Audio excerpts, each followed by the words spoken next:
السلام علیکم قدرمنو دوستانو سلامونه باندې هرکلی کوم خدای دې وکړي چې روغ او جوړ او خوشاله اوسئ په افغانستان کې مو شپه په خیر شروع کړي او په امریکا کې مو ورځ په خیر شروع کړي تاسو ټولو ته زه هرکلی وایم د سباوون نننۍ پروګرام ته ښه راغلاست دا پروګرام چې البته تاسو خبرې یاستئ په 10 بجو شروع کیږي پس دې البته مخکې په 9 بجو موږ ورته وخت ته تغییر ورکړی دی اوس کالیفورنیا په وخت د سهار په 10 بجې او د افغانستان په وخت د شپې 9 او د پښتونخوا کې د شپې په 10 بجې خپرېږي ستاسو په خدمت کې دا پروګرام په داسې حالت کې شروع کوو چې بیا د صلح او د ښېګڼې کوترې په هوا راپرېدلې دي او بیا یو امید پیدا شوی دی چې په افغانستان کې که خدای مهربانه شي دا ځل یو دایمي صلح راشي نو افغانان ورونه سره ناست دي او خبرې سره کوي په دې امید او په دې هیله باندې چې دغه خبرې او پروګرامونه سره په خیر او په صلح او په ارامتیا سره اخر ته ورسي او دایمي صلح افغانستان ته راشي د نن شپې پروګرام شروع کوو د پروګرام نه مخکې یو وړه موضوع وړه نه ده بلکې غټه موضوع ده چې نن سبا په افغانستان په سیاست کې او په سیاسي فضا کې روانه ده هغه د تذکیرو خبره ده چې بیا یو ځل دغه لړۍ شروع شوې ده او خلکو ته مختلف تشویشونه پیدا کړي دي چې د هغې کې د مور د نوم اچول یا اضافه کول په تذکیره کې هېڅ غوغا پیدا کړې ده د مور د نوم باندې باید موږ افتخار وکړو زموږ فخر دی مور د خپل لاندې جنت دی مور دی چې موږ یو بیبي حوا بیبي عایشه زرغونه انا داسې نور موږ تاریخي اسلامي میندې لرو چې همیشه موږ په ویاړ کوو دا کوم مشکل نشته مګر په اوسني حالت کې د دې خبرې را څرګندول دا په خپله یو مسله رامنځته کړې ده چې خلکو ته تشویش پیدا کړی دی چې هدف څه شی دی ما یو څه نن په خبرونو کې ولیدل چې هغه دا و چې وویل چې معاون رئیس جمهور افغانستان سرور دانش د نورو تعدیلونو سره سره دا منظور او قبول کړ د شورا د وزیرانو سوال دلته پیدا کیږي چې د مور د نوم د استفادې نه نور کم قوانین کم شیان دغه کړي دي پیشنهاد کړي دي او هغه پاس کوي نو سوال دلته پیدا کیږي چې آیا دا حق ټول لري دا خو فکر کوم چې د مشرانو د جرګې او د ولسي جرګې پورې مربوط دي د هغو د وظایفو کې راځي دا باید شورا ته وړاندې شي دا باید ولسي جرګې ته وړاندې شي په دې باندې بحثونه وشي دا د یوې ورځې خبره نه ده دا ټول مسایل باید د قانوني لارې نه وشي او غیر د هغې نه د پردې شاته نور څه د افغان کلمې باندې جګړې چې تېرې شوې د هغې نه وروسته اوس دا نوې جګړه په تذکیرو باندې روانه آیا دا د دې لپاره د تذکیرو مخنیوی وشي د الکترونیکي تذکیرو مخه ونیسي آیا دا د افغانیت د کلمې په ضد باندې بیا یو څه پروګرام دی او که په منځ کې بل څه دي دا هغه شیان دي چې موږ تاسو ورته باید متوجه اوسو انشاءالله په دې کې به راتلونکي کې موږ پروګرامونه ولرو اما نن ورځ هم د صلح د خبرو لپاره آماده کړې ده نو په دې خبره ډېره تبصره پرې نه کوو انشاءالله په آینده کې به خبرې وکړو ډاکټر صاحب د قیوم مومن نه هیله کوم چې د پروګرام شروع وکړي ډاکټر صاحب مهرباني وکړئ تاسو ستر او بخونکي څښتن په نامه سلامونه او نیکې هیلې وړاندې کوم هر کله راشئ خوشحاله یم چې موږ سره بیا په پروګرام کې یاستئ او نوي مېلمانو ته هرکلی وایم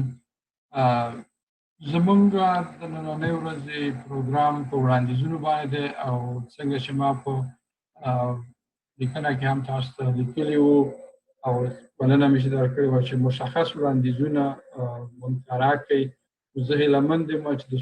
د خبرو په هکله باندې موږ ته مشخص وړاندیزونه راکړئ او د زیات تبصرو نه سره تېر شو موږ هر ګډون کوونکي ته 10 دقیقې وخت ورکوو چې زموږ ګډون کوونکي تقریبا 15 کسان دي چې هغوی موږ سره دا خبرې کنفرم کړي دي نو که موږ دا 15 کسان هم خبرې تقریبا 2.5 ساعته زموږ خبرې رسېږي نو هیلهمند یم چې خپلې خبرې د 10 دقیقو نه لنډې راغونډولی شي ښه خبره ده او که نه د 10 دقیقو وخت نه باید تېر نه شي بیا موږ مجبور یو چې بل دوست ته وخت ورکړو او بیا خفګان رامنځته نه شي نو هیلهمند یم چې وخت مراعات شي او په دې اساس باندې موږ خپل پروګرام مخکې ته ووځو ترڅو وکړای شو چې پروګرام په توګه سرته ورسیږي. زمونږ دوه مېلمانه زمونږ سره له بده مرغه د صحي حالاتو په خاطر خبرې نشي کولی. یو پوهاند ډاکټر صدیق نورزوی دی او بل محترم وکیل احمد متوکل دی چې د پوهاند صاحب نورزوی وړاندیز به زه په لومړي کې ولولم او د محترم متوکل صاحب وړاندیز به زه د پروګرام په پای کې ولولم. نو هیله مند یم چې موږ سره تر پایه پورې پاتې شي او زه به خپل وړاندیزونه هم په اخره کې د متوکل صاحب د خبرو نه وروسته وړاندې د یو هېواد خلک هغه وخت ټولنیز او اقتصادي پرمختګ او سیاسي پوخوالي ته رسېدلی شي چې هلته سوله وي، قانون حاکمیت ولري او د ټولنې وګړي په ارام فکري او ځاني چاپېریال کې ژوند وکړي. د 42 کلونو را په دې خوا فکري او ځاني ارامتیا د منځه تللې، مګر له یوې اونۍ را په دې خوا افغان جنګ ځپلي ملت ته د سولې او سوکالۍ نوي ارمانونه را پیدا شوي دي. ملت هیله لري چې دا ارمان او خوبونه په واقعیت بدل شي او افغانستان د یوې تلپاتې سولې پر مخ روان شي ترڅو د 42 کلن ناورین ته د پای ټکی کېښودل شي. وینه په وینه نه وینځل کېږي او وینه په اوبو وینځل کېږي او کړکېچ او ستونزې په خبرو خلاصېږي. هغه خبرې هغه وخت د بریا او پایلې مقام پورې رسېږي چې په خبرو کې د کبر او غرور نښې نه وي. نرمښت سره خبرې وشي او د ځواک او زور پر ځای د لانجې او کړکېچ لویې مسلې په نظر کې ونیول شي. وروري او یووالی هغه وخت نور هم ټینګېږي چې زغم او تېرول موجود وي. او که نه نو که ته وایې چې زه یم او زه وایم چې زه یم، نه به ته یې نه به زه یم. که زه ووایم چې ته یې او ته ووایې چې ته یې، هم به زه یم هم به ته یې. اوس به راشو د پوهاند د اقتصاد د علومو استاد پوهاند ډاکټر محمد صدیق نورزوی وړاندیز ته. افغانستان کې د سولې لپاره اوس تر پخوا ډېر امکانات شته، ځکه د افغانستان ولس د امریکا متحده ایالات او د 30 څخه ډېر اروپایي هېوادونو د سولې ملاتړ کوي. یوازې د سیمې او ګاونډ ځینې مغرض هېوادونه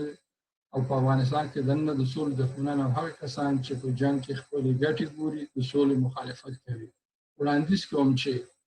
د 40 کلنې جګړې له کبله د افغانستان اقتصادي بنیادونه یا له منځه تللي او یا ورته ډېر تاوانونه رسېدلي. د سولې په خبرو کې اقتصادي پلانونو او پرمختګونو ته باید ځانګړې پاملرنه وشي او د افغانستان د راتلونکي اقتصادي نظم د مختلط اقتصاد په اصولو جوړ شي. ایران او پاکستان دویم په ایران او پاکستان کې د میشتو افغانانو مهاجرو د بیرته راستنېدو لپاره د عملي پلان جوړولو تصویب. دریم، افغانستان کې د اسلامي بانکوالۍ ته پراختیا ورکول. څلورم، د 40 کلنې جګړې ډېر نارینه له منځه وړي او ښځې یې بې سرپرسته پاتې دي. د ناروغتیا او د نورو مشکلاتو په وخت کې کله چې دوی ډاکټر او روغتون ته ځي نو د محرم د ستونزې سره مخ کېږي. د دې کبله د ښځو لپاره ځانګړو ښځینه ډاکټرانو، نرسانو او نورو طبي پرسونالو روزل هم باید د خبرو په ماحول کې په نظر کې ونیول شي. دا د محترم پوهاند صاحب وړاندیزونه د جرګې غړو ته. اوس د محترم پوهاند محمد خان استاد ترکي نه هیله کوو چې موږ سره خپلې خبرې او وړاندیزونه شریک کړي. ډاکټر صاحب یو د مخکې د هغې نه چې ترکي صاحب راشي زه یو شی غواړم چې ووایم، هغه دا چې نن پروګرام زموږ د بهار ټلویزیون نه هم راسم خپرېږي. زه غواړم چې لومړی تر هر څه د بهار د ټلویزیون د محترم ښاغلی اکرم جوار خیل نه ډېره زیاته مننه وکړم چې دغه وخت یې موږ ته برابر کړی دی او همداراز د پروګرام چلوونکی ښاغلی سهیل نه چې سهیل ټي وي پروګرام هم چلوي، سهیل صفدري نه ډېره زیاته مننه وکړم چې نن موږ سره دغه پروګرام د تخنیکي لحاظ په مخ بوځي. نو زه بیا هم د بهار ټلویزیون نه ډېره زیاته مننه کوم د سباوون د ټولې خپرونې لخوا د مدیره هیات لخوا نه د دوی نه مننه کوم چې دغه پروګرام زموږ په ژوندۍ بڼه هم دا اوس د ټلویزیون له لارې د جادو په پروګرامونو کې یا هم آنلاین تاسو کتلی شئ د بهار ټلویزیون له لارې. نو مننه وخت مهرباني وکړئ وان صاحب سره کیمراوان شو مهرباني صاحب لومړی ټولو ته بیا سلامونه وایم د سولې په اړه اوسنی چانس افغانانو ته اټکل د څلوېښت کلونه پس میسر شوی چې زه ګمان کوم باید د هغه نه په کافي اندازه ګټه پورته شي او دغه چانس په اسانۍ نه ده ترلاسه شوې او موږ باید په اسانۍ له لاسه ورنه کړو. مختلف دغه سیمه ایز او نړیوال تعاملات په دغه برخه کې چې په افغانستان کې باید سوله راشي داخل ګڼل کېږي. د هغې جملې نه په راتلونکو نږدې میاشتو کې په امریکا کې ولسمشري انتخابات ترسره کېږي. په دغه ولسمشري انتخاباتو کې د امریکا اوسنی حکومت غواړي چې د افغانستان د جګړې نه یو څه مثبتې لاسته راوړنې د انتخاباتي کمپاین دپاره ولري. نو له همدې کبله امریکا اوسنی حکومت دې ته لیوالتیا لري چې په افغانستان کې سوله راشي. له همدې کبله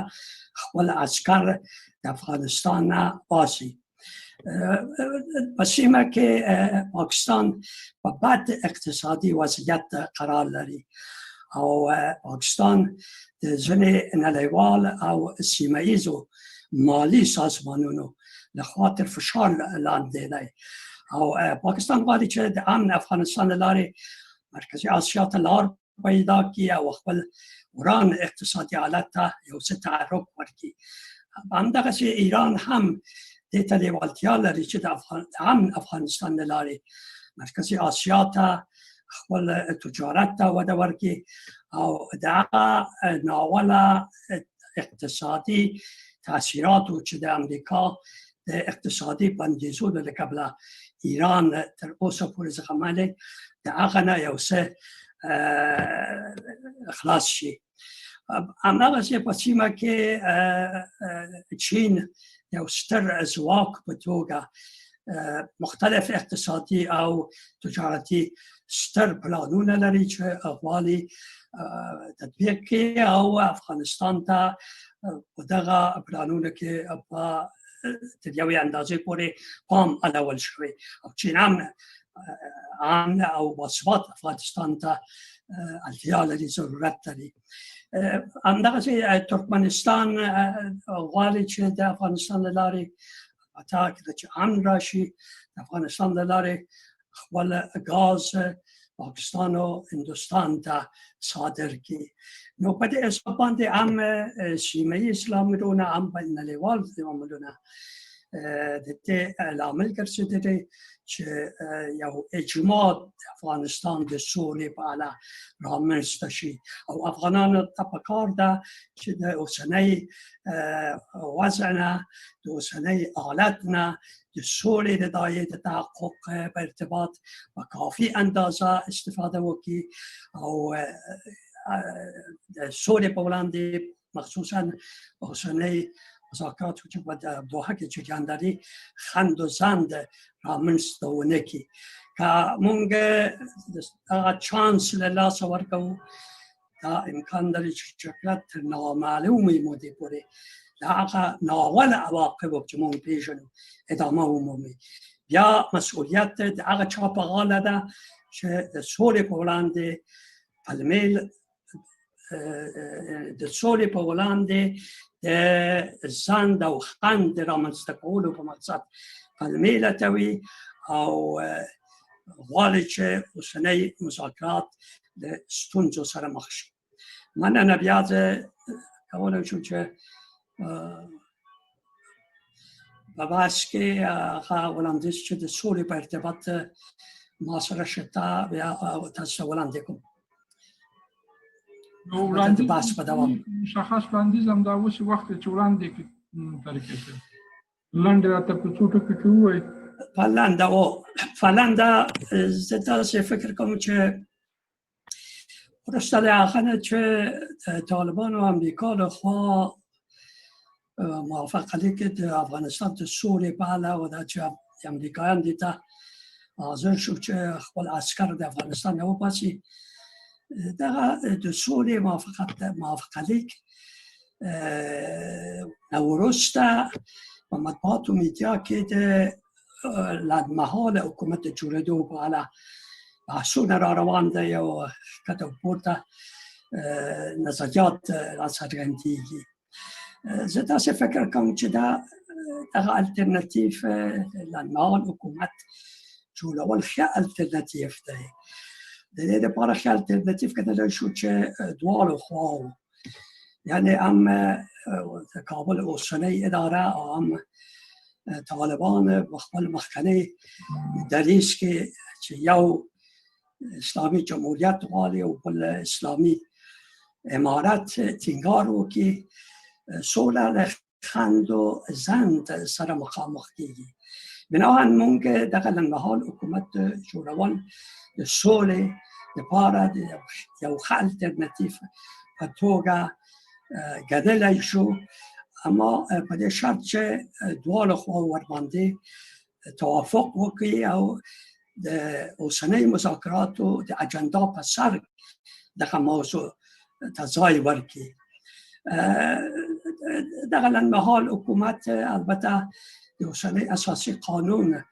په بنسټ باندې جوړېږي، منتها اوسنۍ اساسي قانون ځینې فصلونه لکه دوهم فصل چې په هغه کې د خلکو د افغانستان د اتباعو حقوق و وجایب څرګند شوي، دغه فصل امکان لري د ځینې محدودیتونو سره مخ شي، او پنځم فصل چې د شورا بحث پکې شوی هغه له ځان سره مخ کېږي، او پاتې برخه کولی شي چې د لنډمهال حکومت د جوړېدو لپاره یو حقوقي مبنا او بنسټ وګرځي. اما مهمه خبره دا ده چې په اوسنۍ مذاکراتو کې زما له نظره باید اول په لنډمهال حکومت د جوړېدو په برخه کې توافق ترلاسه شي، او وروسته دغه متنازعې موضوعات لکه مثلا اسلامی جمهوریت و اسلامی امارت او د اساسي قانون تعدیل لنډمهال حکومت د چې په راتلونکي وختو کې جوړېږي حواله شي. لنډمهال حکومت دغه منازعه د پای ته رسولو په مقصد لویه جرګه راغواړي، لویه جرګه ته بلنه ورکوي او لویه جرګه په دغه متنازعو موضوعاتو کې خپله پرېکړه کوي او قرار صادروي، او بس انشاءالله سوله راشي. او بالاخره البته لنډمهال حکومت نور دندې او وظایف هم لري چې هغه په مرور زمان سرته رسوي. منتها دغه اوسنۍ مذاکراتو کې چې په دوحه کې جریان لري، کله چې د سولې د لنډمهال حکومت د جوړېدو په برخه کې بحث کېږي، باید د لنډمهال حکومت موده د هغه ترکیب او د هغه مشرتابه هم ورباندې بحث وشي او تصمیم ونیول شي. مننه پوغان صاحب، ډېر زیاته مننه. د محترمې خور سایره نورزۍ څخه هیله کوم چې خپل مایکروفون چالان کړي او موږ سره خپل نظر او وړاندیزونه شریک کړي.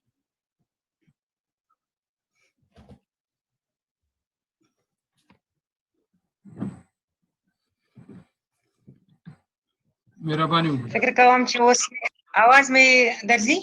او اواز مو راځي، مهربانه شئ.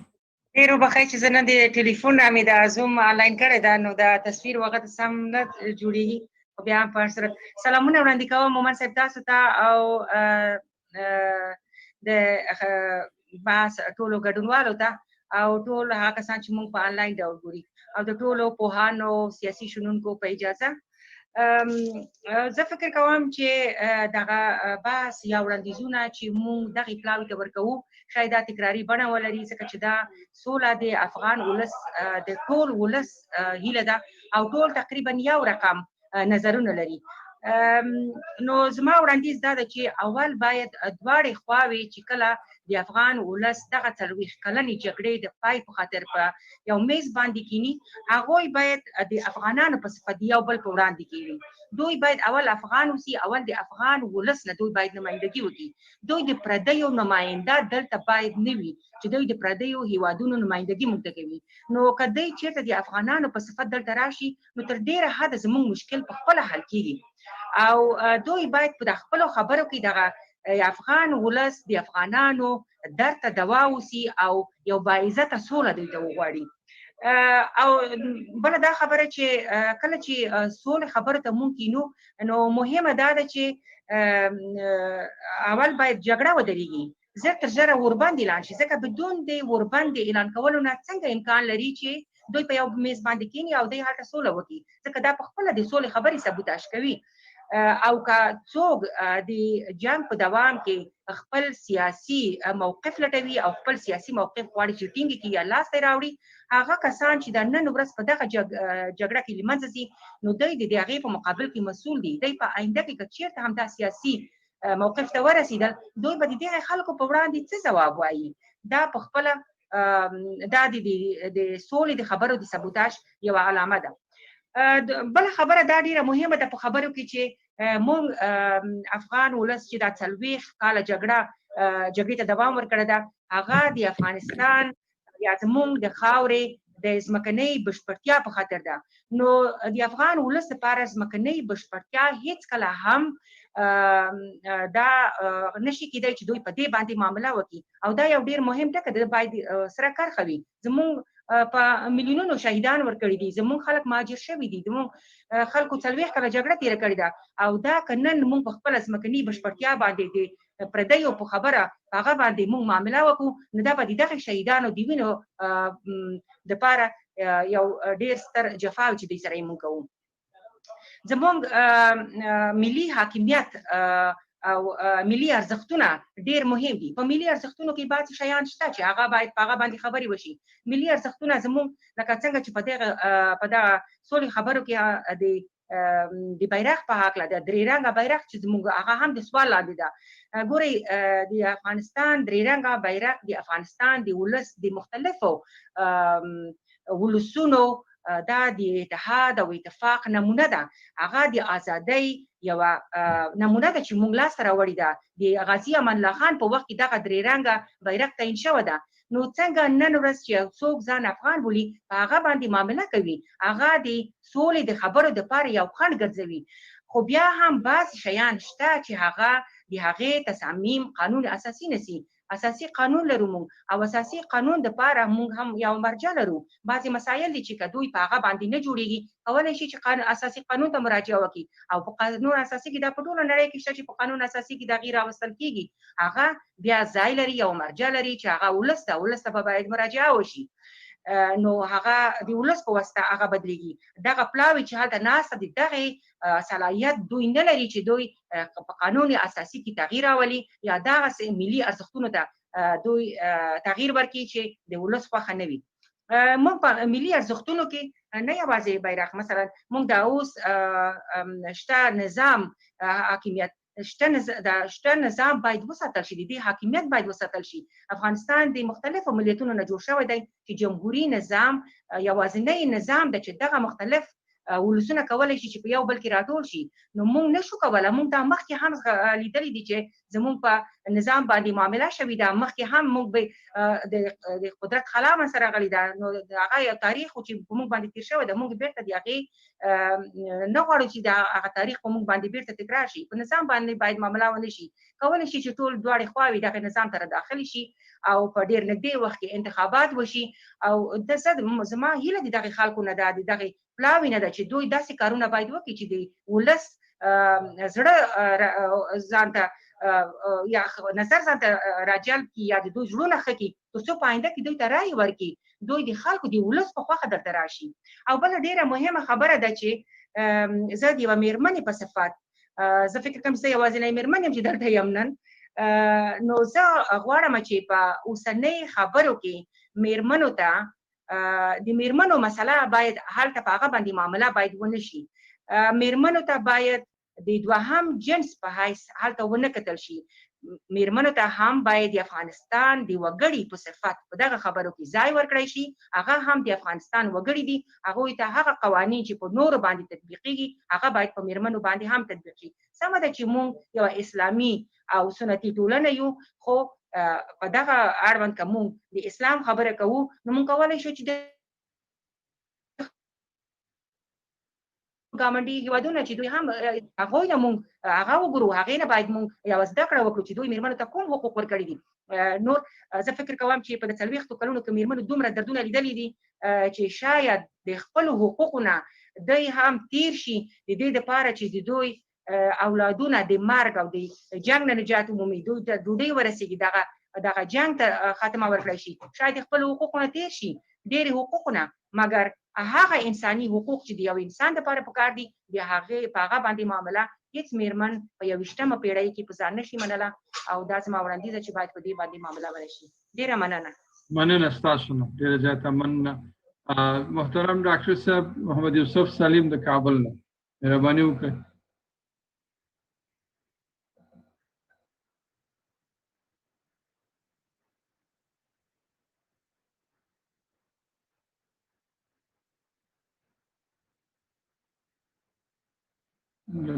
ډاکټر صاحب سلیم مهربانه شئ.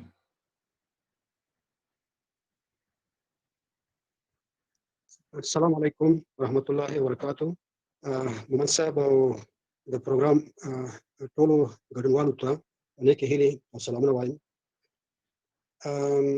د تیرو د محترمو وینا کوونکو د وینا په تایید اوس نړیوال ذهنیت دې ته مساعد دی چې افغانستان کې سوله راشي، خو کېدای شي د منطقې د ملکونو په اړه څه بل نظر ورکړل شي. دا چې دوی اوس هم په افغانستان کې خپلو ګټو او منافعو خاطر حالات ګډوډۍ ته بوځي. زما په نظر که افغانان لکه چې مخکې سایرې نورزي خور اشاره ورته وکړه، که افغانان خپلو منځو کې پرېښودل شي، عموما په افغانانو کې دا د عفوې او ایثار او خودګذرۍ حس ډېر قوي دی. دوی کولی شي چې یو بل ته د راکړې ورکړې له لارې یو بل سره تفاهم ته ورسېږي، او نور مسایل امیدواره یو چې مذاکراتو کې حل شي. د حکومت د نوعیت د اساسي قانون د تعدیل په اړه باندې، د جمهوریت په نوم باندې، د امارت په نوم باندې، په دې اړه موږ کولی شو چې حتی د نورو ملکونو د تجربو نه استفاده وکړو. د مثال په ډول د ایران اساسي قانون هلته هم داسې موسسې جوړې شوې دي چې هلته د علماو رول ساتل شوی دی. کېدای شي دلته هم داسې دې فکر وشي چې په قانون کې داسې تعدیلات راشي چې هغه کې د علماو هغه رول وساتل شي، او دوی ته د حکومت په کارو کې د پارلمان د لارې یا د شورا د لارې څه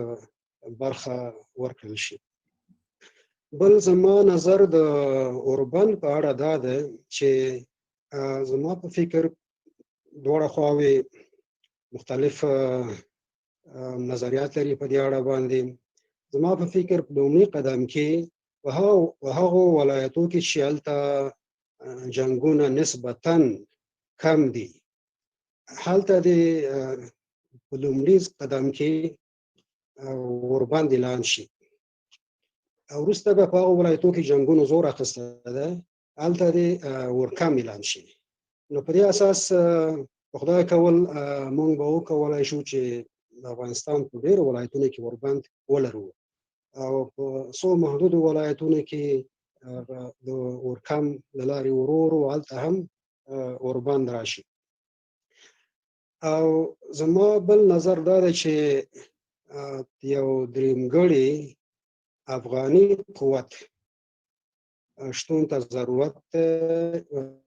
تر اوسه د افغانانو د ترمنځ د مصالحې ټول کارونه بهرنیانو کړي دي، د هغوی په وساطت شوي دي، په بهرنیو ملکونو کې شوي دي. دلته په دې ملک کې د یو درېمګړي قوت ضرورت دی چې هغه خپله د افغانانو نه جوړ وي، داخل کې او په بهر کې، او د قوت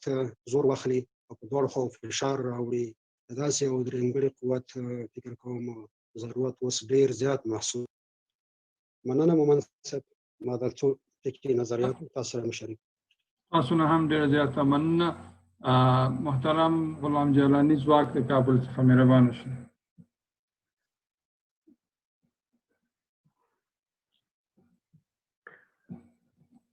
سلامونه ټولو مېلمنو دوستانو ته، مومن صاحب تاسو ته، ترکي صاحب، ټول حاضرینو ته، څوک چې دغه مجلس کې حاضر دي آنلاین. زه به مختصر خبرې وکړم ځکه یو څه چې ما وویل هغه زیاتره برخه ترکي صاحب وویلې. زه د ترکي صاحب خبرې تاییدوم، لیکن زیات خوشبین نه یم. څه چې ترکي صاحب ویلې هغه یوه تیوري ده. د سولې په اړه یوه تیوري همدغه ده چې امریکا فکر کوي چې د داعش پروژه ناکامه شوه. د داعش بله اورئ زما اواز؟ بله، مهربانه شئ، مهربانه. بله، نو داسې ویل کېږي چې امریکا فکر کوي چې داعش پروژه ناکامه شوه په سوریه او عراق کې، همدغسې افغانستان کې هم شاید د ورته سرنوشت سره مخ شي. یعنې د افغانستان امریکا ته اوس مشکل ښکاري چې جنگ او بې ثباتي روسیې او چین ته ولیږي. کوم څه چې مخکې یې کول، تر اوسه پورې د امریکا هدف همدا و چې افغانستان نه د جنگ د یو کانال په توګه کار واخلي او بې ثباتي روسیې او چین ته ولیږي. د سوریه کې د داعش د تجربې نه وروسته ویل کېږي، دا تیوري دغسې وایي چې امریکا اوس فکر کوي چې دا کار نشي کېدلی، اوس نشي کولی چې د افغانستان نه بې ثباتي چین او روسیې ته ولېږدول شي، جنګ ولېږدول شي. نو اوس یو بل شي کار کوي، هغه دا چې منځنۍ اسیا د هند سره ونښلوي. منځنۍ اسیا انرژي پراخه منابع لري، هند دغه انرژۍ ته ضرورت لري. د سل نه زیات امریکایي او غربي کمپنۍ همدا اوس د چین نه هند ته تللي دي.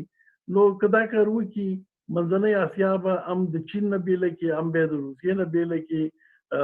او په دې توګه به روسیه او چین، خصوصا د چین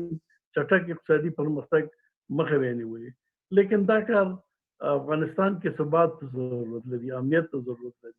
دې خاطر چې دا کار وشي. پاکستان ته چې کوم امتیازات ورکړل شوي دي، ویل کېږي چې دا په همدې خاطر دي. د ډیورنډ کرښه د افغانستان کې پاکستان سره چې پاکستان په نفع تمام شو، هغه په حقیقت کې د ډیورنډ کرښې د رسمیت پېژندلو په معنا دي. د هغه په خوا کې یو سلسله نور توافقات هم دغسې شوي دي د افغانستان د حکومت او د پاکستان ترمنځ چې مطلق هغه د پاکستان په نفع دي. نو دا ټول امتیازات دې خاطر پاکستان ته ورکړل شوي دي چې پاکستان اجازه ورکړي د انرژۍ د منابع د پاکستان د لارې نه هند ته ورسېږي. لیکن دا تیوري ډېر خاموالی هم لري، یعنې تر اوسه پورې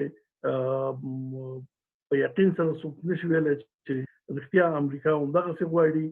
دا کار که وکړي، او دا کار که عملي وي چې منځنۍ اسیا د چین او روسیې نه بېله کړي او هغه هند سره ونښلوي، نو دا خو رښتیا هم د روسیې او د چین ډېر زیات په ضرر تمامېږي. لیکن آیا دا کار کولی شي؟ چین او روسیې غبرګون به څه وي؟ دغه ښکاره خبره ده چې هغوی خو به غلې نه کړي، دغه پروژه د امریکا باید پرې نه ږدي چې کامیابه شي هغوی، ځکه د دوی په ضرر ده. د ده په خوا کې امریکا به دغه پروژه دې د خاطره چې ثمر ته ورسېږي ډېر زیات کلونو ته ضرورت لري تر څو چې دا پروژه انکشاف وکړي او رښتیا هم د منځنۍ اسیا او د هند ترمنځ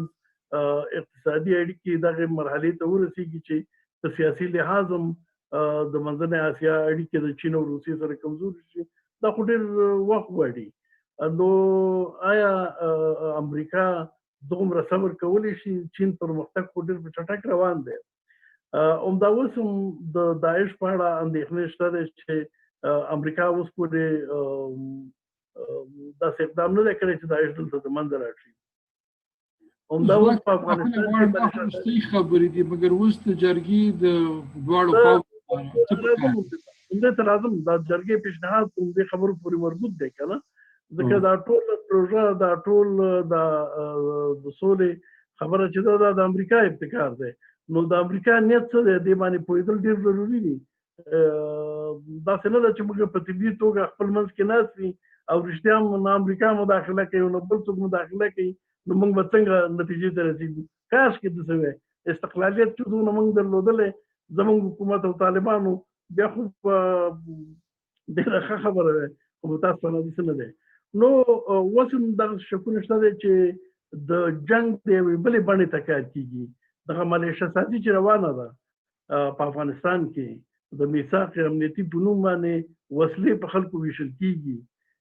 د افغانستان حکومت دغه کار کوي. آیا دا د امریکا د خوښې نه بغیر کېږي؟ ګرچې سفارت ویلی چې موږ ورسره مخالف یو، لیکن دا ظاهرا د یو شي مخالفت کول او په عمل کې مخالفت کول دا خو سره فرق لري. دا د منلو ده چې د امریکا د خوښې بغیر د افغانستان حکومت په خلکو وسلې ویشي او د تجهیز او تمویل د هندوستان د خوا نه کېږي. نو دا هغه سوالونه دي چې شکونه پیدا کوي. اوس هم ډېر زیات شکونه دغه شته دی چې امریکا د جګړې بڼې ته تغییر ورکوي، جګړې نوي لوبغاړي دلته راځي. همدا اوس تاسو به اورېدلي وي خبرونه کې چې په وزیرستان کې په پښتونخوا کې نوې ډلې جوړېږي، هغې ته ځای نه برابرېږي، د پناه ځای نه برابرېږي، د روزنې ځای نه برابرېږي. نو دا شکونه او دا سوالونه شته دی چې هغه لا ځواب شوي نه دي. په همده خاطر د سولې دا جریان چې روان دی، خبرې اترې چې روان دي، دا ډېر د سختو ستونزو سره مخ دي. زما پیشنهاد که د افغانستان خلک امریکا که نیت هر څه وي، امریکا که هر څه غواړي، لیکن پر ترتیب دا موږ ته یو فرصت دی. افغانان که وغواړي چې د دې فرصت نه استفاده وکړي، نو څو کارونه ډېر زیات ضروري دي. اول چې ډېر زیات ضروري کار دی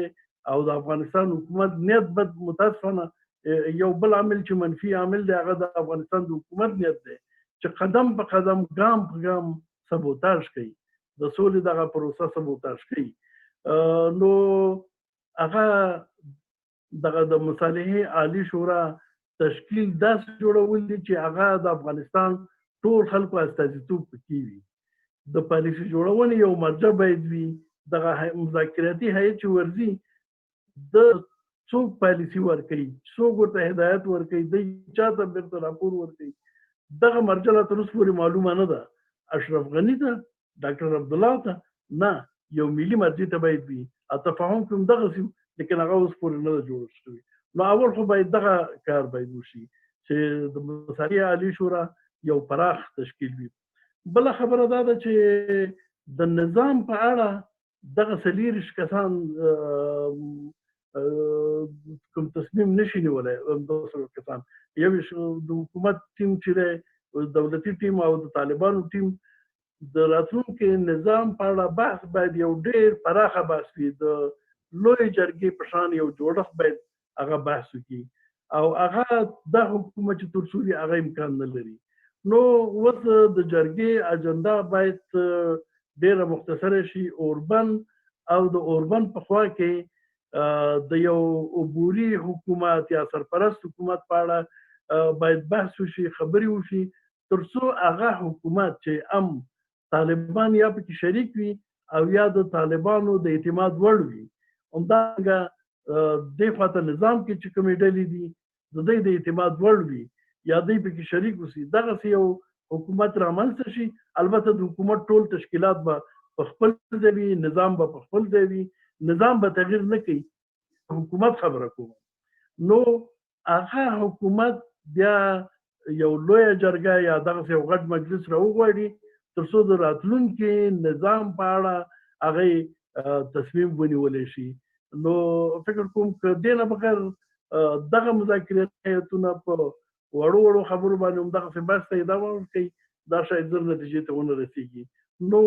یو عبوري یا سرپرست حکومت او دلته د مصالحې عالی شورا او د دولت عالی شورا پراخ شموله یعنی پراخ بنسټه چې د افغانستان د ټولو خلکو استازیتوب وکړي د دې جوړېدل ضروري دي. مننه ازواق صاحب. د محترم انجینر صاحب وحید الله حلیمي نه هیله کوم چې موږ سره خپل نظر او وړاندیزونه شریک کړي.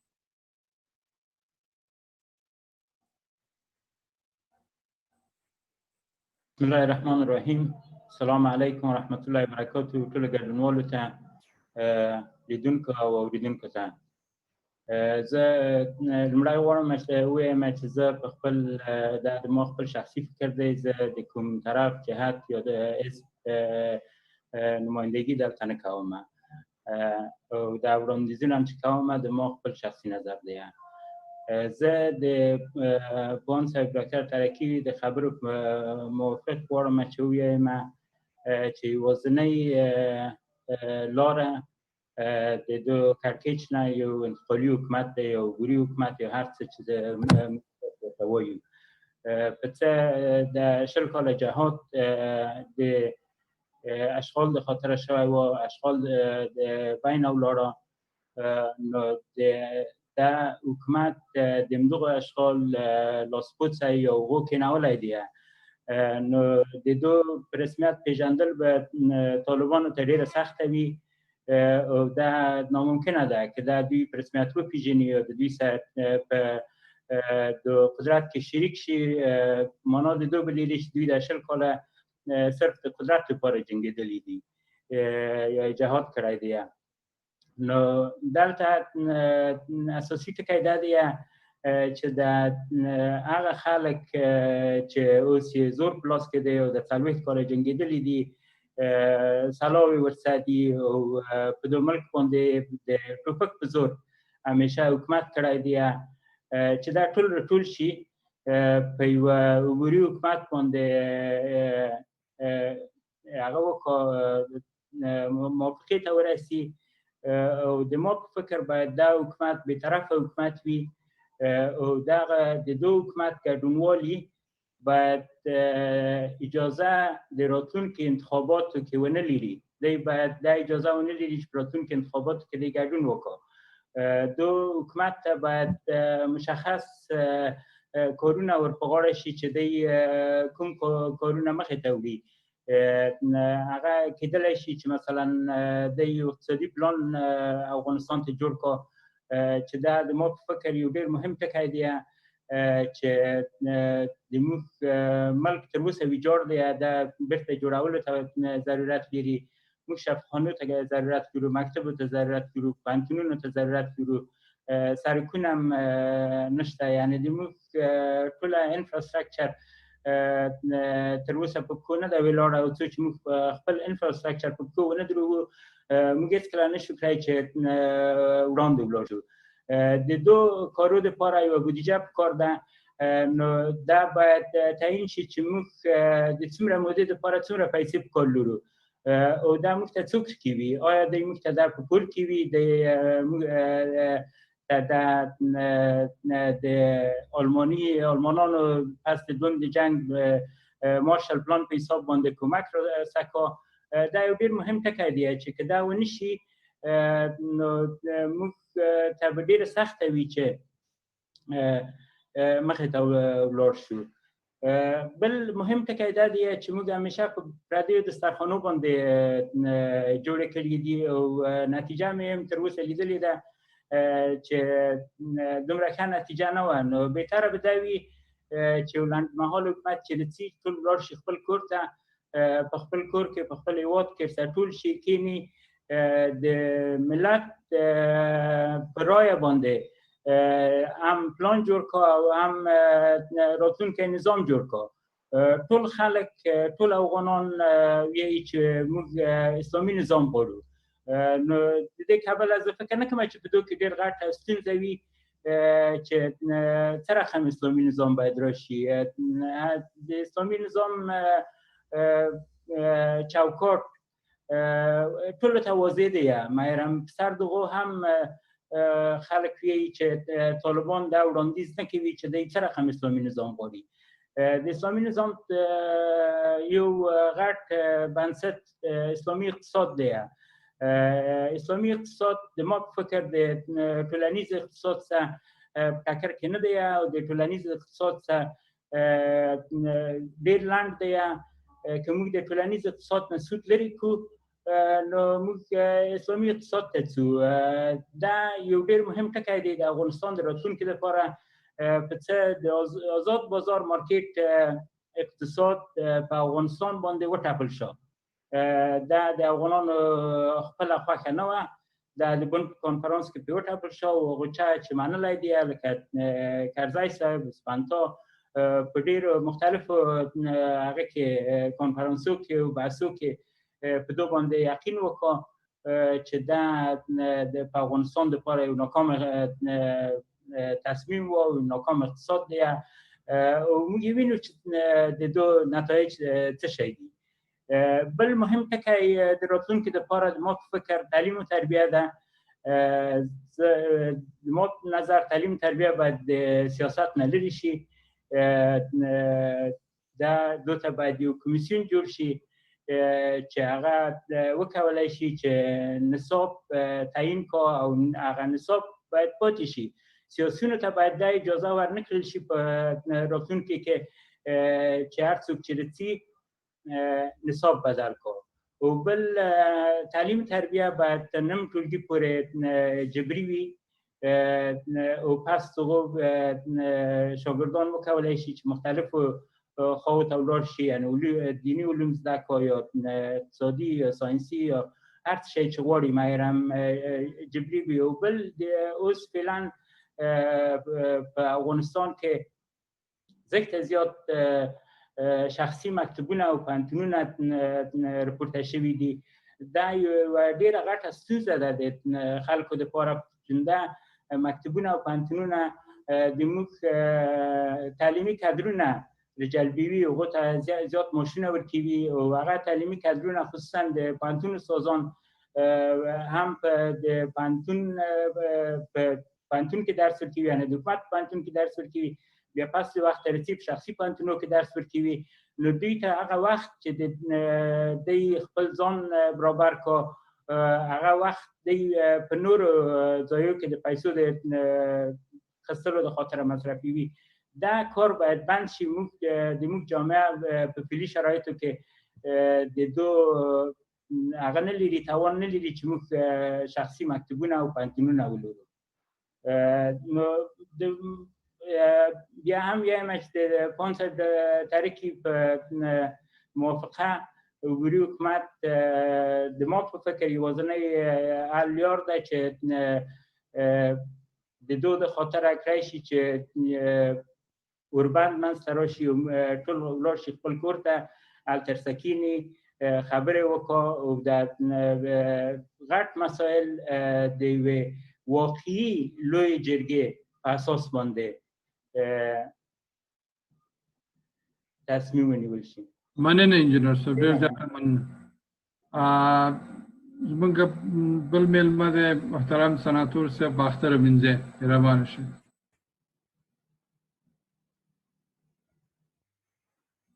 بسم الله الرحمن الرحیم. د مجلس ټولو معززو ګډونوالو ته خپلې نیکې هیلې او سلامونه تقدیموم او د جناب مومن صاحب نه مننه کوم چې داسې یو ابتکار کړی ده او واقعا د داسې مجالسو جوړېدل په اوسني شرایطو کې چې هغه په کامله بېطرفي او سپېڅلتیا باندې دواړو خواو ته د افغانستان ملت ته خپل نظرونه وړاندې کوي، واقعا دا یو مثبت بدلون ته دواړې خواوې تشویقول دي. راځم دې ته چې د نن نه تقریبا 20 کاله پخوا په بون کې لکه نن چې په قطر دوحه کې د روغې جوړې خبرې روانې دي، 20 کاله پخوا باندې په بون کې د افغانانو ناستی وو او د دې ناستي سره هم یو څه امیدواري وه ولیکن هم ډېر زیات خفګانونه وو، ځکه چې په افغانستان کې یو نظام چې هغه منځته راغلی وو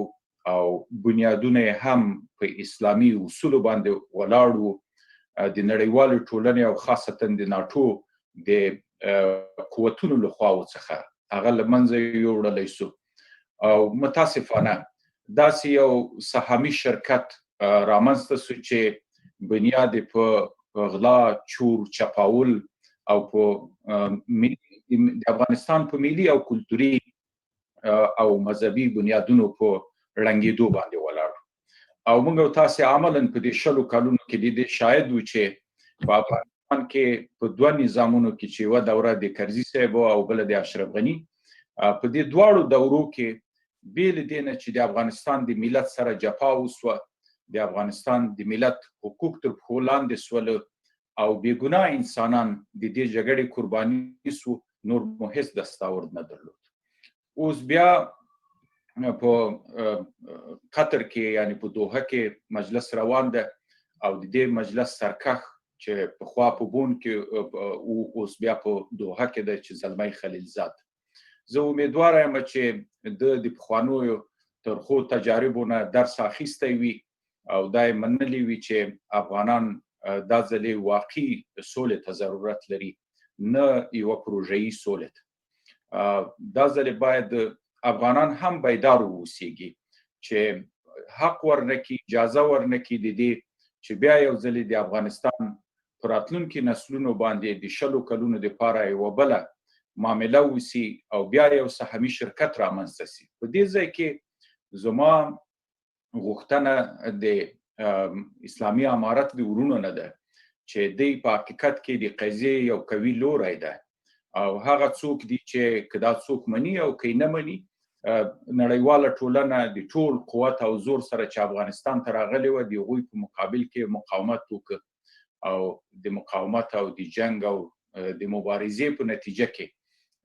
نړیواله ټولنه نن د میز سر ته خبرو ته حاضره سوله نو د دوی نه مې هیله دا ده چې طالبان ورونه د خپلو مشرانو لکه څنګه چې د ملا محمد عمر اخوند مرحوم او د ملا رباني ملا حسن او داسې نور مشران چې د افغانستان په تیر تاریخ کې واقعا د یو ارمان له مخې دوی مبارزه کړې وه او کولی په هغه نقش قدم باندې لاړ سي او کوشش وکړي چې ځان د معامله ګرایي نه وساتي معامله ګرایي په دې معنا چې کیدای سي دوی د بین المللي مافیا د معاملو ښکار سي او کیدای سي چې د داخلي کړیو د معاملو ښکار سي ځکه دا خبره په دې ځای کې ځکه کومه چې د ملت اوسنۍ ارزوګانې صرف او صرف په دې پورې تړلي دي چې په افغانستان کې داسې یو نظام رامنځته سي چې د افغانستان د خلکو د افکارو نمایندګي وکړي نو په دې ځای کې ضروري بولم چې طالبان ورونه د راتلونکي نظام د جوړښت په هکله داسې غښتلي قدمونه واخلي چې د اشتباهاتو نه خالي وي او کوشش وکړي چې داسې خلک د دوی په منځ کې نفوذ ونه کړي چې خدای نخواسته په راتلونکي کې دوی بې اعتباره کړي او بله غوښتنه مې دا ده چې اوس طالبان د امریکایانو سره جناب مومن صاحب توافق ته ورسېدل قرارداد امضا سو او دوی په یو بل لوري باندې د تیرینه خوندي دي نو په منځ کې د جګړې قربانیان بې وزله او بېګناه افغانان دي البته دواړو خواو ته زما هیله دا ده د ننني د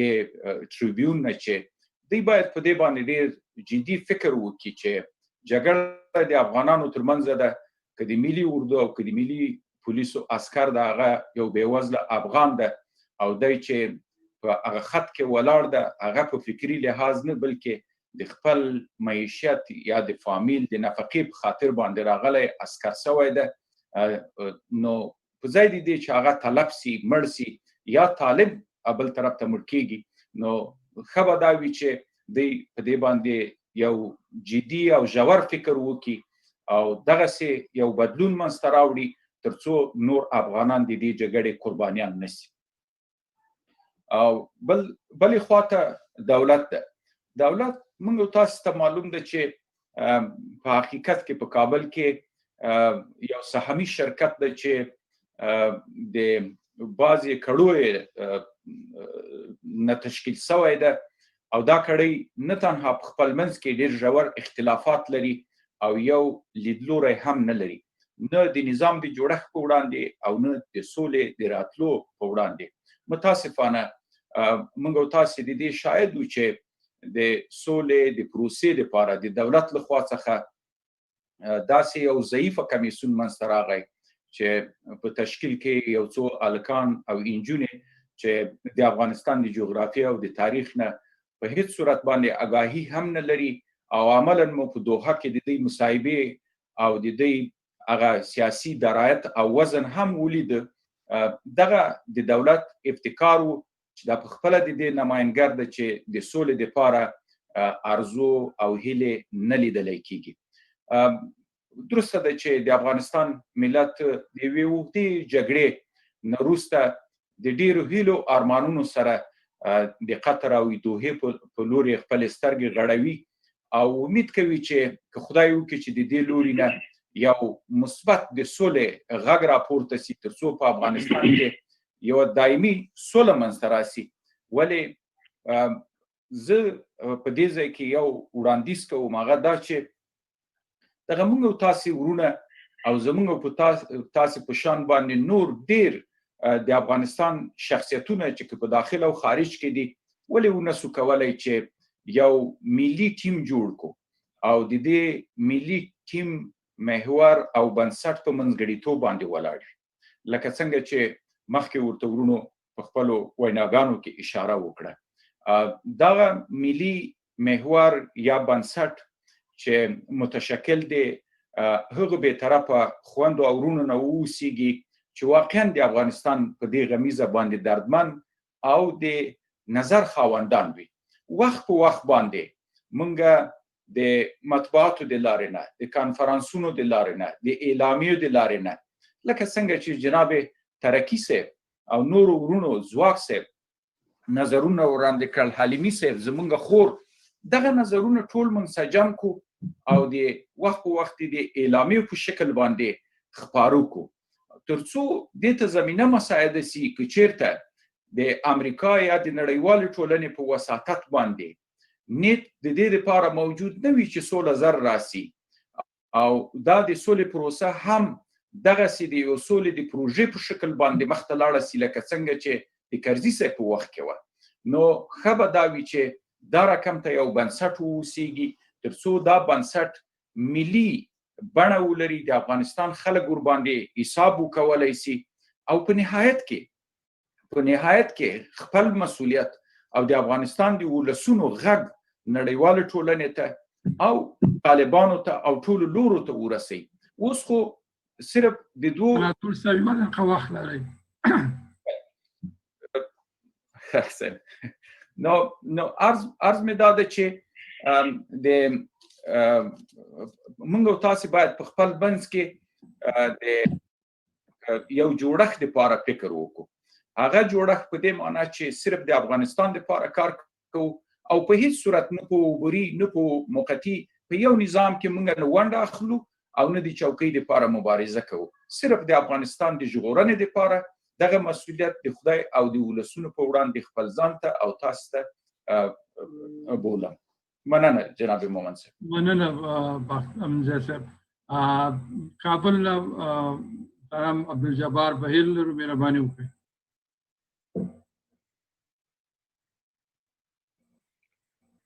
بسم الله الرحمن الرحیم. السلام علیکم ورحمۃ اللہ وبرکاتہ. زه په پیل کې له ټولو قدرمنو مشرانو او ګډونوالو چې په دې بحث کې ګډون کړی دی او د قدرمن مومن صاحب نه چې د بحث جوړ کړی دی مننه کوم. الله دې وکړي چې زموږ وطن یو ځل بیا د امن وطن وي او امن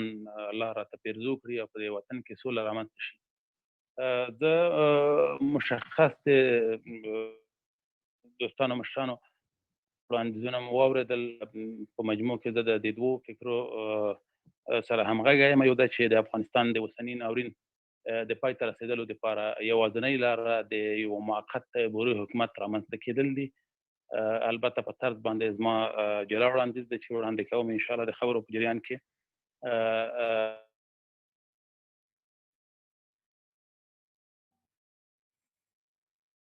چې البته په اسلامي اساسات باندې متکی وي او د افغانانو لپاره د منلو وي د ټولو خواو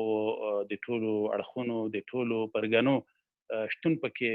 رښتینی انځور شوی وي هغه به دویم پړاو د نظام د بحث وي زه د اوسنیو خبرو چې په دوحه کې د افغانستان د سولې په برخه کې د طالبانو او د افغاني جهاتونو او د حکومت په ګډون او شتون کې له 20 کلونو جنګ وروسته یو چانس افغانان ته پلاس ورغلی دی د هغې د ملاتړ په څنګ کې د هغې دپاره هیله هم لرم ټول تحلیلونه چې په د سیمې او نړیوالو په هیوادونو په ظروفو باندې تحلیلوو فکر کوم چې موږ به من حیث افغانان دغو خلقو ته ولس ته یو نیکپالي ورکو او دا قدم به په نیکپالۍ باندې ونیسو چې انشاءالله امید ده چې افغانان سره سولې ته راشي زما په دې پړاو کې مشخص وړاندیزونه دا دي چې وکولی شي دواړه لوري په یوه ډیالوګ باندې چې البته یوه هفته تېرېږي یا 6 ورځې تېرېږي متاسفانه چې بیا هم دواړه اړخونه په خپلو خبرو باندې ولاړ دي لږ تر لږه په عمومي اساساتو د خبرو باندې په عمومي ډیالوګ د خبرو باندې لا تر اوسه پورې موافقې ته نه دي رسېدلي زما د معلوماتو نه چې تر ننه پورې دوه مهمې موضوعګانې یا دوه پیچیده موضوعګانې چې احتمالا د امارت او د جمهوریت موضوع وي احتمالا د حکومت د بقا او د حکومت د اوسني حکومت په ځای باندې د بل منتخب حکومت او موقت حکومت موضوع وي لا هوکړې ته نه دي رسېدلي دا چې پروسیجر به جوړېږي او وروسته به بیا خبرې مخامخ پیلېږي وړاندیز مې دا دی چې که وکولی شو دواړه اړخونه یوې موافقې ته ورسېږي او چانس له لاسه ورنکړی شو پردۍ مداخلې د نورو ناسمو لیدلوریو ښکار نه شو دویم وړاندیز مې په همدې برخه کې د یوه سیستم د نه تحمیل لپاره دی چې که وکولی شو امارت هم د خپل ځان لپاره د امارت نه بغیر د یو اسلامي نظام لپاره یو سیستم وړاندیز کړي او جمهوریت هم په خپل د جمهوري پلاوي یا د جمهوریت د پلوي پلاوی په جمهوریت باندې کلکې پښې کېنږدي هغه جمهوریت چې دوی خپله هم فکر کوم چې په 20 کلونو کې د خلکو ته نه دی تمثیل کړی موږ ولیدل چې د ملي وحدت حکومت د یو څو کسانو په هوکړه باندې د بیروني فشار په نتیجه کې مابین ته راغی نه د هغه جمهوریت په نتیجه کې چې دوی نن تنه دفاع کوي او یا په بیرون دنیا کې ورته مثال ورکوي د همدې په څنګ کې چې تل ټینګار کړی چې موږ ته نوم مهم نه دی موږ ته محتوا مهمه ده هغه محتوا لږ زر وړاندیز وکوي او خلکو سره یې شریکه کړي د خپلو مرکچیانو د لارې د همدې ټیم سره شریکه کړي چې بالاخره مخامخ خبرو ته لار هواره شي موږ په مجموع کې کولی شو که دوستانو وویل چې ټیم واک نه لري ټیم د ډېر وړتیا نه لري ټیم د اهلیت په اساس باندې نه تعیین شوی البته د افغاني جهاتونو ټیم زما بیا وړاندیز دا دی چې په موږ باندې د ډېره وخته همدغه جهاتونه او همدغه تنظیمونو متاسفانه او یا هم بدبختانه تحمیل شوي دي او بله لار موږ فکر کوم چې په لنډ مهال کې نه وینو که موږ وکولی شو چې همدې ټیم ولو که د افغانانو رښتینی ممثل هم نه دی افغاني ټیم د دې په لنډ مهال کې د هوکړې په نتیجه کې موږ هغه نقطې ته ورسېږو چې دواړه ټیمونه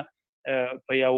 سیستم موافقه وکوي چې البته د دوی په شتون کې هغه سیستم بیا وکولی شي د افغانستان لپاره د علمي کدرونو د افغانستان د پرګنو د افغانستان د علمي شخصیتونو که هغه په دننه په هیواد کې دي او یا د هیواد بهر دي د هغوی د مداخلې او د هغوی د ښکیلتیا په نتیجه کې بیا په اوږد مهال نظام باندې توافق وکوي چې دا به زموږ یو ګام وي ځکه چې د جګړې پر مهال باندې او یا دا چې د زر فیصلې په مهال باندې موږ نشو کولی چې اوږد مهال دپاره سیستم جوړ کړو د اوږد مهال دپاره هغه خلق چې د هغو دپاره مناسب دي یا د هغو دپاره تصمیم نیولی شي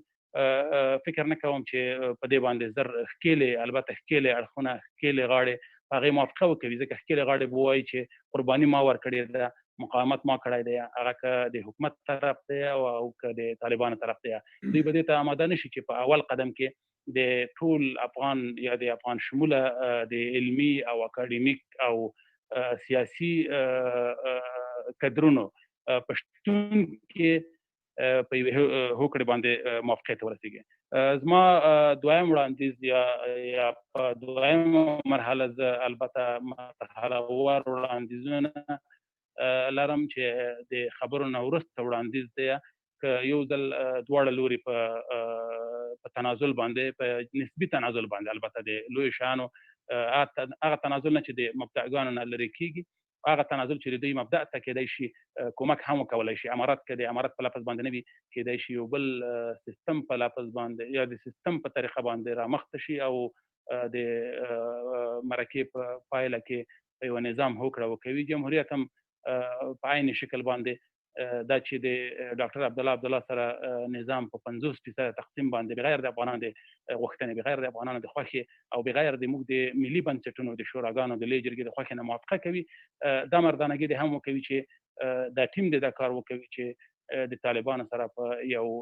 موقت حکومت باندې په یو عبوري حکومت باندې چې مشارکتي حکومت وي البته طرز د افغانانو د خوا جوړ شوی وي منل شوی به وي دنیاوالو ته به د منلو وړ وي او هغه به دې ته قدم شي چې بیا د افغانستان په یو ټول شموله نظام باندې چې د وړتیا او د اهلیت په اساس باندې رامنځته کیږي د افغانانو د ټولو علمي کدرونو د مشارکت په اساس رامنځته کیږي هغې ته ګام کیږدي. زه په دویم قدم کې موږ څنګه کولی شو مشارکتي حکومت چې البته دواړه خواوې په هغې باندې موافقه وکړي او دواړه خواوو ته د منلو وړ وي په واقع کې دلته په میداني لحاظ باندې وچلیږي افغانان یې ومني دنیاوال د هغې سره خپل ملاتړ اعلان کړي لکه د طالبانو د امریکایانو د هوکړه لیک کې چې تر یو ځایه پورې هغې ته اشاره شوې ده چې هغه افغاني اسلامي نظام چې د افغانانو ترمنځ د بین الافغاني خبرو په نتیجه کې رامنځته کېږي د هغې ملاتړ به کوي. البته د دې هوکړه لیک موافقه د امریکایانو سربیره په نړیواله کچه د ملل متحد د شورا څخه او د ملګرو ملتو په لویه ناسته کې هم تایید شوې ده. افغانان کولی شي دا نظام رامنځته کړی شي چې دا د دویم قدم دپاره بیا افغانانو ته واک ورکړي د دوی په ګډون باندې هغه افغانان چې د دې وطن دپاره رښتونی سعید صاحب خبرې مو په یو دقیقه کې رالاندې کړې لطفا بله هغو ته لار جوړه کړي. زما د حکومت د جوړښت د اول قدم په برخه کې بیا وړاندیز دا ده چې که په یو اړخ هم تنازل ته نه آماده کېږي کېدای شي موږ د یو شورا د لارې نه د موقت نظام مشري مخ ته لاړه شي چې دا شورا به بیا اجرایه برخه لري اجرایه برخه به همدغه د اوسني نظام په بقا کې البته د اصلاحاتو په نتیجه کې رامنځته کېږي. د هغې نه وروسته موږ ملي بنسټونه لرو اسلامي بنسټونه لرو که وکولی شو لویه جرګه که په اول قدم کې هغه لویه جرګه چې اساسي قانون یا د افغانانو عنعنه د هغې ته لار نشي آماده کېدلی موږ کولی شو د لویې جرګې د هغه تشکیل نه چې په هغې کې علما روحانیین قومي مشران او کوادر جمع کېدی شي هغه په ګډه باندې همدغه نظام چې دواړه مرکچي پلاوي په دې باندې موافقه کوي هغه راوغوښتل شي او په هغه نظام باندې بحث وکوي چې ډیالوګ یې همدغه مرکچي پلاوي چې اوس په قطر کې بوخت دي او یو بل سره چنې وهي د هغې په نتیجه کې رامنځته شوی وي د هغې نظام دپاره بیا دغه جرګګۍ او یا دغه جرګه چې په یو طرف نه به ملي جرګه وي د بل طرفه به علمي او اکاډمیک شخصیتونه په دې کې برخه لري او د لوی جرګې ټول مکونات رانغاړلي وي هغوی په هغه نظام باندې په ملي شکل باندې بحث وکوي تر څو د افغانستان لپاره په اوږد مهال کې یو اسلامي او ملي نظام رامنځته کړی شي. ډېره مننه کور مو ودان. مننه ستاسو نبیل صاحب. مننه بهیر صاحب درنو مېلمنو نه مننه کوم غوښتم چې یو ځل د بهار ټلویزیون نه مننه وکړم چې زموږ نننی پروګرام په ژوندۍ بڼه خپروي او همداسې د ښاغلي سهیل صفدري نه د سهیل ټي وي د پروګرام چلوونکي نه مننه وکړم چې موږ سره په تخنیکي برخه کې همکاري کوي د دواړو نه مننه کوم د پروګرام همدا اوس د ژوندۍ بڼه د بهار ټلویزیون لخوا نه د سهیل ټي وي په ملتیا سره خپرېږي. همداسې غواړم چې دلته یو بله یادونه دا هم وکړم چې دغه پروګرام به وروسته انشاءالله د خدای حق د ټلویزیون د لارې هم خپور شي چې هغو اوس وخت رسنۍ لرو نو هغو موږ هیله وکړه چې موږ دغه پروګرام ورته وروسته ورکړو انشاءالله هغو ته به ورکړو دغه پروګرام وخت به موږ وروسته اعلان بیا هم د بهار ټلویزیون نه یو نړۍ مننه چې زموږ د پروګرام ژوندۍ بڼه خپروي. مومن صاحب مهرباني وکړئ. محترم ملکزی صاحب ولی الله ملکزی مهربانه شئ. د هغه ذات په نوم چې په قرآن کریم کې یو سورت شورا نوم ورکړی او د خپلو بندګانو لپاره یې سوله پخلاینه او روغه خوښه او بهتره ګڼلې ده. زه غواړم چې په شروع کې دغه ما د واتسن د انسټیټیوټ نه یو دغه ما بخښنه غواړم لکه چې د आवाज में सही शो डॉक्टर साहब هم چالان د فیسبوک لایف هم هغه आवाज بخښنه غواړم دا به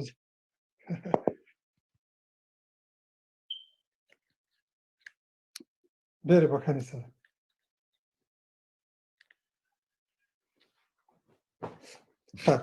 زه اوس صحیح شو مومن صاحب صحیح شو مهربانه شئ. دغه د واتسن انسټیټیوټ یو ورقه ما بیګا پرنټ کړه یا چاپ مې کړه دې دپاره په دې کې لیکلي دي چې په تېرو 19 کالو کې 1,50,000 افغانان که هغه ملکي خلک دي که هغه د افغانستان د ملي یا د امنیتي ځواکونو خلک دي او که هغه طالبان دي دا وژل شوي دي. دوی چې هر څوک وو که دوی هر عقیده او ایډیالوژي او فکر او نظر درلوده مګر دوی افغانانو مسلمانانو او د دې خاورې بچیانو مګر دوی وژل شول. دا بیګا که تاسو اورېدلي یا لوستي په کندوز کې 20 کسان بیګا وژل شوي دي. دوی هم افغانان دي او زموږ د دې خاورې بچي دي. په کومه ګناه بأي ذنب قتلت دا به نه پوهېږو چې چا ولې دا کار وکړ. خبره دا ده چې د جنګ لړۍ ډېره اوږده شوله او 42 کاله مخکې یو دوست اشاره ورته وکړله 42 کاله وشول چې جنګونه روان دي او هره ورځ د هوا یوه لور کونډه کېږي او د هوا یوه لور بوره کېږي. دغه مذاکرات چې شروع شوي دي دغه دوستانو ته چې که د دواړو لوري دي که د افغانستان نه تللي دي او که د دوحې کې مشران دي د طالبانو د امارت زه په وړه خوله غټه خبره نه کوم چې دوی ته مشورې ورکوم خو زه وایم چې زه د یو افغان په صفت د خاورې د یو بچي په صفت د نورو میلیونونو افغانانو په شان زما یوه هیله ده تاسو نه زما تاسو نه غوښتنه ده چې په لومړي قدم کې همدا نن سبا نه همدا لحظه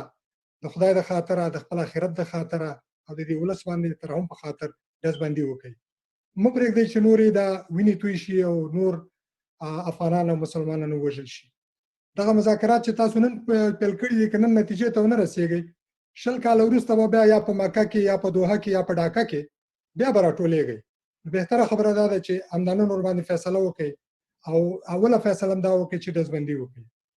دویم پیشنهاد هم نه بلکې یو خواهش او هیله ده هغه دا ده چې یو عقیده ده یو نظام دی. عقیده باید سره کرښئ الله تعالی ذات دی د پیغمبر نبوت علیه السلام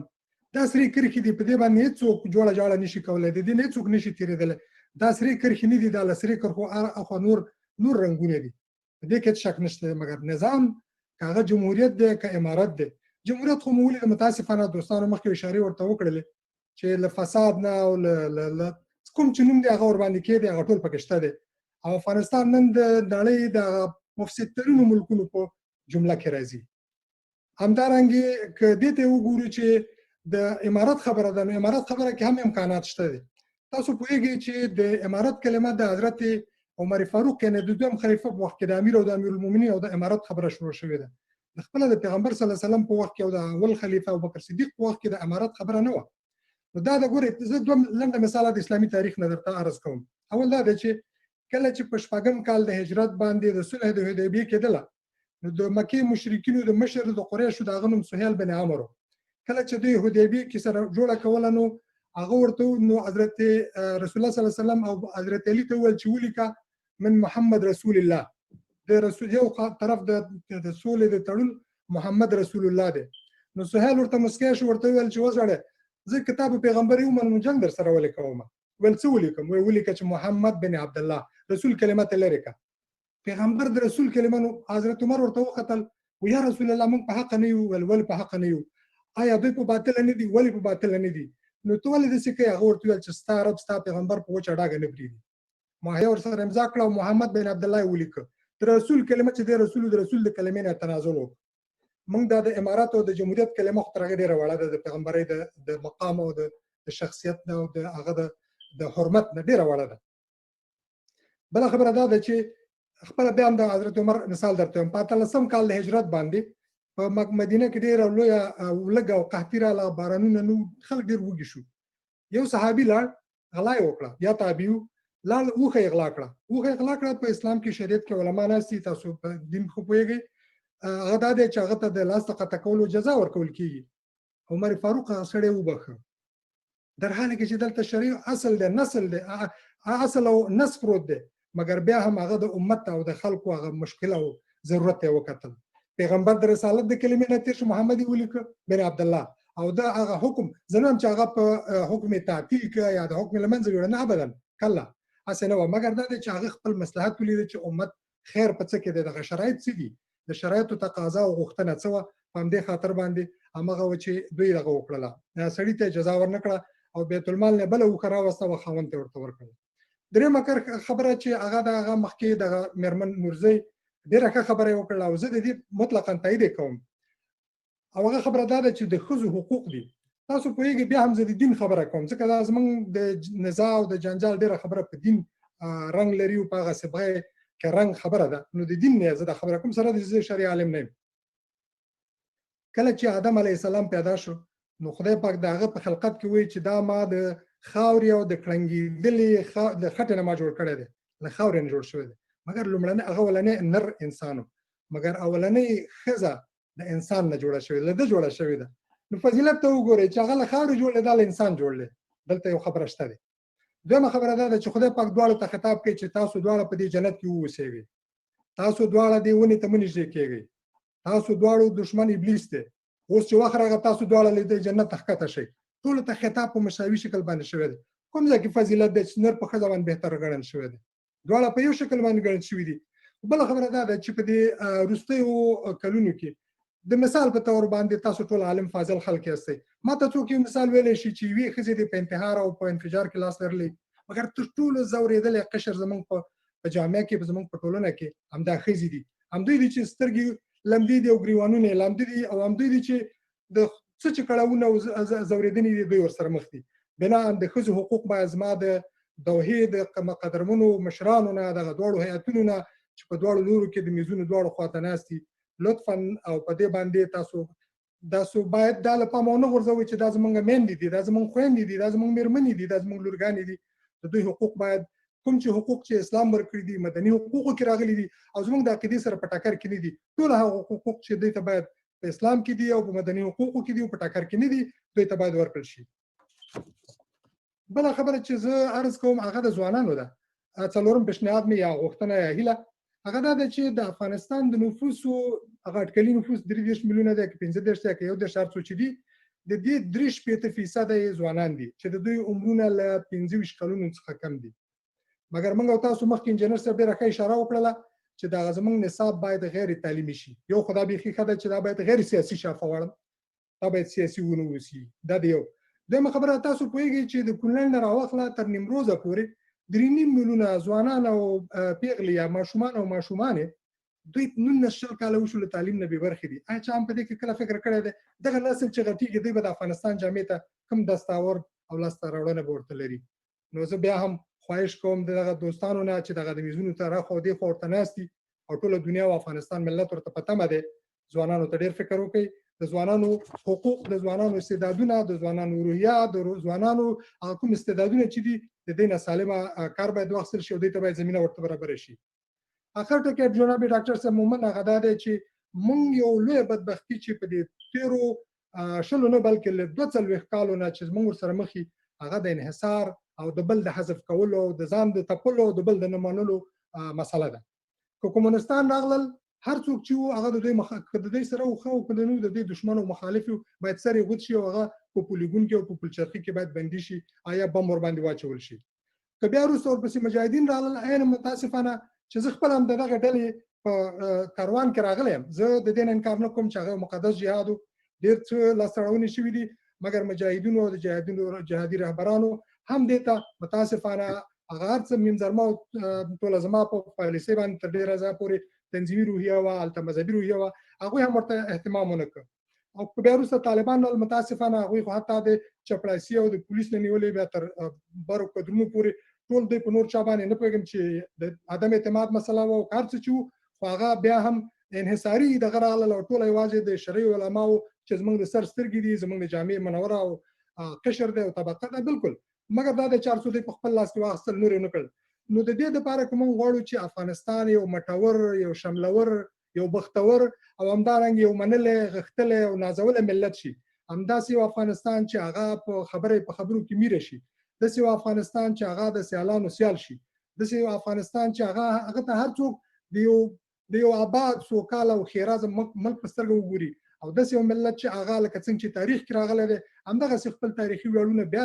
یاده کړي. د دې دپاره بهتره دا ده چې که دلته په دې افغانستان کې که هغه نشنلیست دی، که هغه شیعه دی، که سني دی، که پښتون دی، که هزاره دی، که لږ دینداره دی، که ډېر دینداره دی، که مذهبي دی، که بې مذهبه دی، که وابي دی، که حنفي دی، دا ټول د دې خاورې بچي دي. دا ټول باید په دې جامعه کې د حق لري، د ځای لري او د دې ملک وارثان دي. دا د دوی هویت دی، دا د دوی معرفت دی او د دوی آیډنټیټي ده. دا باید محروم نشي، هر چاته باید ځای ورکړل شي. او په اخره کې خبره دا ده لکه مخکې چې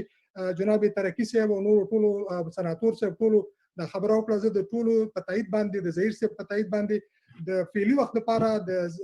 لنډمهالي یا د منځمهالي حکومت د داسې یوې ادارې چې هغه غیر سیاسي وي، داسې یوې اداره چې هغه په آینده کې بیا په دغه سهامي شرکت کې هغه برخه ونه لري، د داسې یوې ادارې رامنځته کېدل زه بیخي اړین او عاجل ګام بولم. او دا دی چې موږ او تاسو ټول چې څوک د فکر د اهل د قلم دي، د نظر دي، موږ ټول باید دغه نظر تایید وکړو. او بله خبره دا ده چې بېله دې نه چې موږ یو بل ومنو بله لار مو نشته. ملکزی صاحب خبره هم خلاصه کړئ. ښه، اخره خبره دا وکړم چې که ګاونډیان دي که موږ هر څومره ونازوئ او که لرې قوتونه دي هر څومره ونازوئ، بیا هم موږ به د دغه خړو غرونو، څپاندو سیندونو او د دغه دشتو او میرو خلک یو. دغه زموږ وطن دی. کور مو آباد ډاکټر صاحب، او مننه چې وخت مو راکړ. ما څه نور هم لرل، ما ځان سي ادوشتل کېږو انشاءالله بیا په بل پروګرام کې. مننه. موږ هم د شون بل معلم دي د خبره ډېره اوږدې ګرانه بس هیڅ خدای په امان. مننه. خبرې ته جوړې شي ډېرې اوږدې شوې. مننه. محترم احمد شاه دراني صاحب، مهربانه شئ تاسو خپل نظر سره شریک کړئ، وړاندیزونه وړاندې کړئ. السلام علیکم ورونو، خویندو، دوستانو. ډېره مننه مومن صاحب چې ماته د وخت راکړ چې خپل نظریات دلته د دوستانو سره او لیدونکو سره شریک کړم. زه غواړم ووایم چې ما څو کاله مخکې یو لوی پیشنهاد کامپریهنسیو وړاندیز مې لیکلی و. د هغه کاپیګانې د افغانستان د حکومت سره هم شته، د امریکا د حکومت سره هم شته او ملل متحد ته هم رسېدلي دي. او دغه وړاندیز چې زه نن کوم د دغه کاپیګانې مې بله ورځ د دواړو هیئتو نمایندګانو ته مې ورولېږلې او خلیلزاد ته مې ورولېږلې. نو مومن صاحب که تنه هغه یو عکس کېږدې، دا اوږده ده، هغه یو عکس چې ما هلته نشر کړی. نو زه غواړم په خلاصه ډول باندې ووایم چې اول لوی مشکل په افغانستان کې اوس د دواړو جانبانو لمنځ د اعتماد خبره ده. د دې لپاره چې اعتماد منځته راسي، ما پیشنهاد کړی چې له یوې خوا نه اوربند قبول شي، له بلې خوا نه هغه 9,000 بندیان چې د حکومت په لاس کې دي هغه خوشي شي. بله موضوع، مهمه موضوع، هغه دا د مشروعیت موضوع ده چې هرې موافقې ته ورسیږي په قطر کې یا په بون کې یا په ناروې کې، مشروعیت باید د افغانستان د خلکو په لاس کې وي چې د افغانستان ولس هغه قبلوي که نه. او د هغو لوی ممثل لویه جرګه ده. هر وړاندیز چې په هغه باندې موافقې ته ورسیږي په دوحه کې باید د افغانستان خلک هغه قبول کړي چې په هغه کې باید د راتلونکي نظام هر نظام چې وي په هغه کې باید د دین او دولت رول واضح شي او په اساسي قانون کې هم واضح موجود وي چې د دین رول څه شي ده په ټولنه کې د دولت رول څه شي ده دا یو ځای کېدای شي که جدا کېدای شي څومره امکانات دي دا موضوع باید واضح شي بل لوی مشکل څه ده په افغانستان کې د سولې لپاره دغه موضوع د حق العبد د حق العبد موضوع لا تر اوسه نه ده تشریح شوې او څوک په هغې کې لاس هم نشي وهی منتها باید د حل لاره ورته پیدا شي د دې لپاره چې د حل لاره ورته پیدا شي ما دغه پیشنهاد کړی چې هغه په افغانستان کې او حتی په ټول اسلامي نړۍ کې تطبیق کیږي اول باید په دې باندې بحث وشي چې هغه خلکو ته چې تاوان رسېدلی هغو ته باید تاوان ورکړی شي تر څو چې ټولنیز عدالت منځته راشي د ټولنیز عدالت نه د سولې هېڅ امکان نشته بیا د تلپاتې سولې لپاره د عدالت نه وروسته عمومي بخښنه چې هغه خلکو چې تاوان ورته رسېدلی څوک خلک یې مړه شوي دي مړي یې ورکړي زخمیان شوي دي هغه باید دغه ټوله ټولنه وبخي بعد له هغه نه بیا د پخلاینې مرحله راځي پخلاینه هغه وخت راځي چې خلک یو بل وبخي بیا سره پخلا کېدای شي او سوله هغه اخرین مقام ده د دغه پروسې په دوحه کې اوس دوی د 5 مرحلو د سولې چې راغلي دي په 2مه مرحله کې دي چې یو د بل مخامخ ته ناست دي او که تاسې دا مختلف مصاحبې او خبرې هم تعقیب کړي تر هغه ځایه پورې چې زه فکر کوم ډېر تغیرات په دواړو ټیمو کې راغلي دي هغه شیان چې موږ یوه میاشت مخکې 2 میاشتې مخکې موږ فکر کوو چې دوی غواړي په هغو کې تغیرات ډېر راغلي دي زه فکر کوم چې دوی موافقه ته رسېدی شي اما دغه موافقه د ما په نظر باندې باید د ولس په سر معامله ونیسي نو بل وړاندیز د ما دا ده چې هلته باید یو بل دریم افغاني ټیم موجود وي چې هر وخت موضوع یا معاملې ته رسېږي یا یو بنبست ته رسېږي دغه افغاني ټیم راشي هغه بنبست له منځه یوسي او وکولی شي چې دواړو خواو کې یو مخرج مشترک پیدا کړي مهمه موضوع دا ده چې هغه خلک چې په جنګ کې 40 کاله تجربې لري یا 60 کاله تجربې لري د دې اهلیت نه لري چې په افغانستان کې سوله تطبیق کړي افغانستان کې اوس د سولې د تطبیق ظرفیت وجود نه لري باید د دغو ډلو له منځ موافقه کې یوه فقره د سولې لپاره پانګونه او د ظرفیت جوړول دي چې باید هغه پکې وي باید مختلف خلک تربیه شي د سولې هغه پروسه چې راځي په څه رقم سره په ټول افغانستان کې تطبیق شي د هغه لپاره ظرفیت ته ضرورت ده دغه څو نقطې ما غوښتل چې دلته ذکر کړم اما ما په چات کې دا د ما ټول پیشنهاد چې تقریبا انګلیسي یو است مخه ده او پښتو تقریبا 2 درس مخه کیږي هلته مې څوک علاقه لري کولی شي ډاونلوډ کړي د چات نه نور دوستان هم نظریات لري غواړم چې وخت یې هغو ته ورکړم فقط دومره ووایم چې زه د دوحه پروګرامونه ډېر نږدې نه تعقیبوم او زه فکر کوم چې ډېر تغیرات راغلي نسبت له هغه نه چې دلته دوستان ورونه پرې وغږېدل اوس هلته طرز تفکر بیخي تغییر کړی ده امکان لري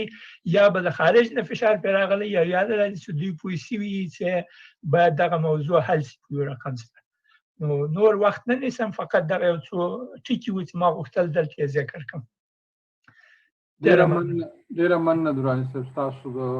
نظریاتونه اوس ما مخکې وویل چې موږ سره د افغانستان د امارت وخت بهرنی چارو وزیر مولوي صاحب وکیل احمد متوکل هم په پروګرام کې وو مګر له صحیح ستونزو له کبله هغه ونشو کړی چې برخه واخلي زه به د هغوی رالېږل شوی هغه وړاندیز تاسو ته ولولم او د هغې نه وروسته به بیا پروګرام ته دوام ورکړو پروګرام یو څه برخه پاتې ده په اخره کې که وخت به ولرو یو څو دقیقې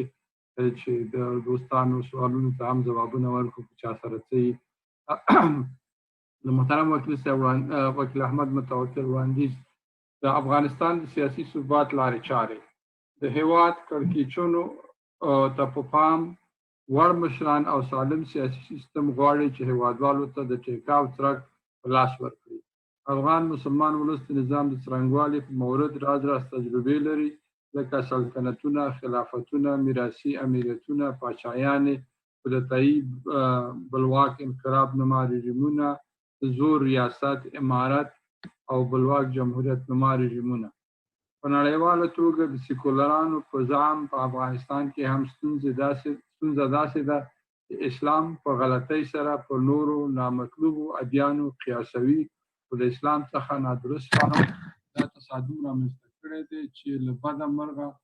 منتقدین د اسلام او ځینې ناواقفو مسلمانانو توپیر نه کوي. نه اسلام خو د ژوندانه د جامع فرمول ترقی، عادلانه، بشرپال او زمان شمول اعتقاد دی. رښتیا هم په اسلام کې کمی نشته، که کومه کمی وي د ځینو مسلمانانو په نامناسب درک کې به وي. د راشده خلافتونو نمونه ته په پام موږ ته د یو لړ سیاسي چوکاټونو څرک په لاس کې راځي چې لومړی خلیفه په شورا ټاکل شوی، دویم امیرالمؤمنین په ولیعهدۍ،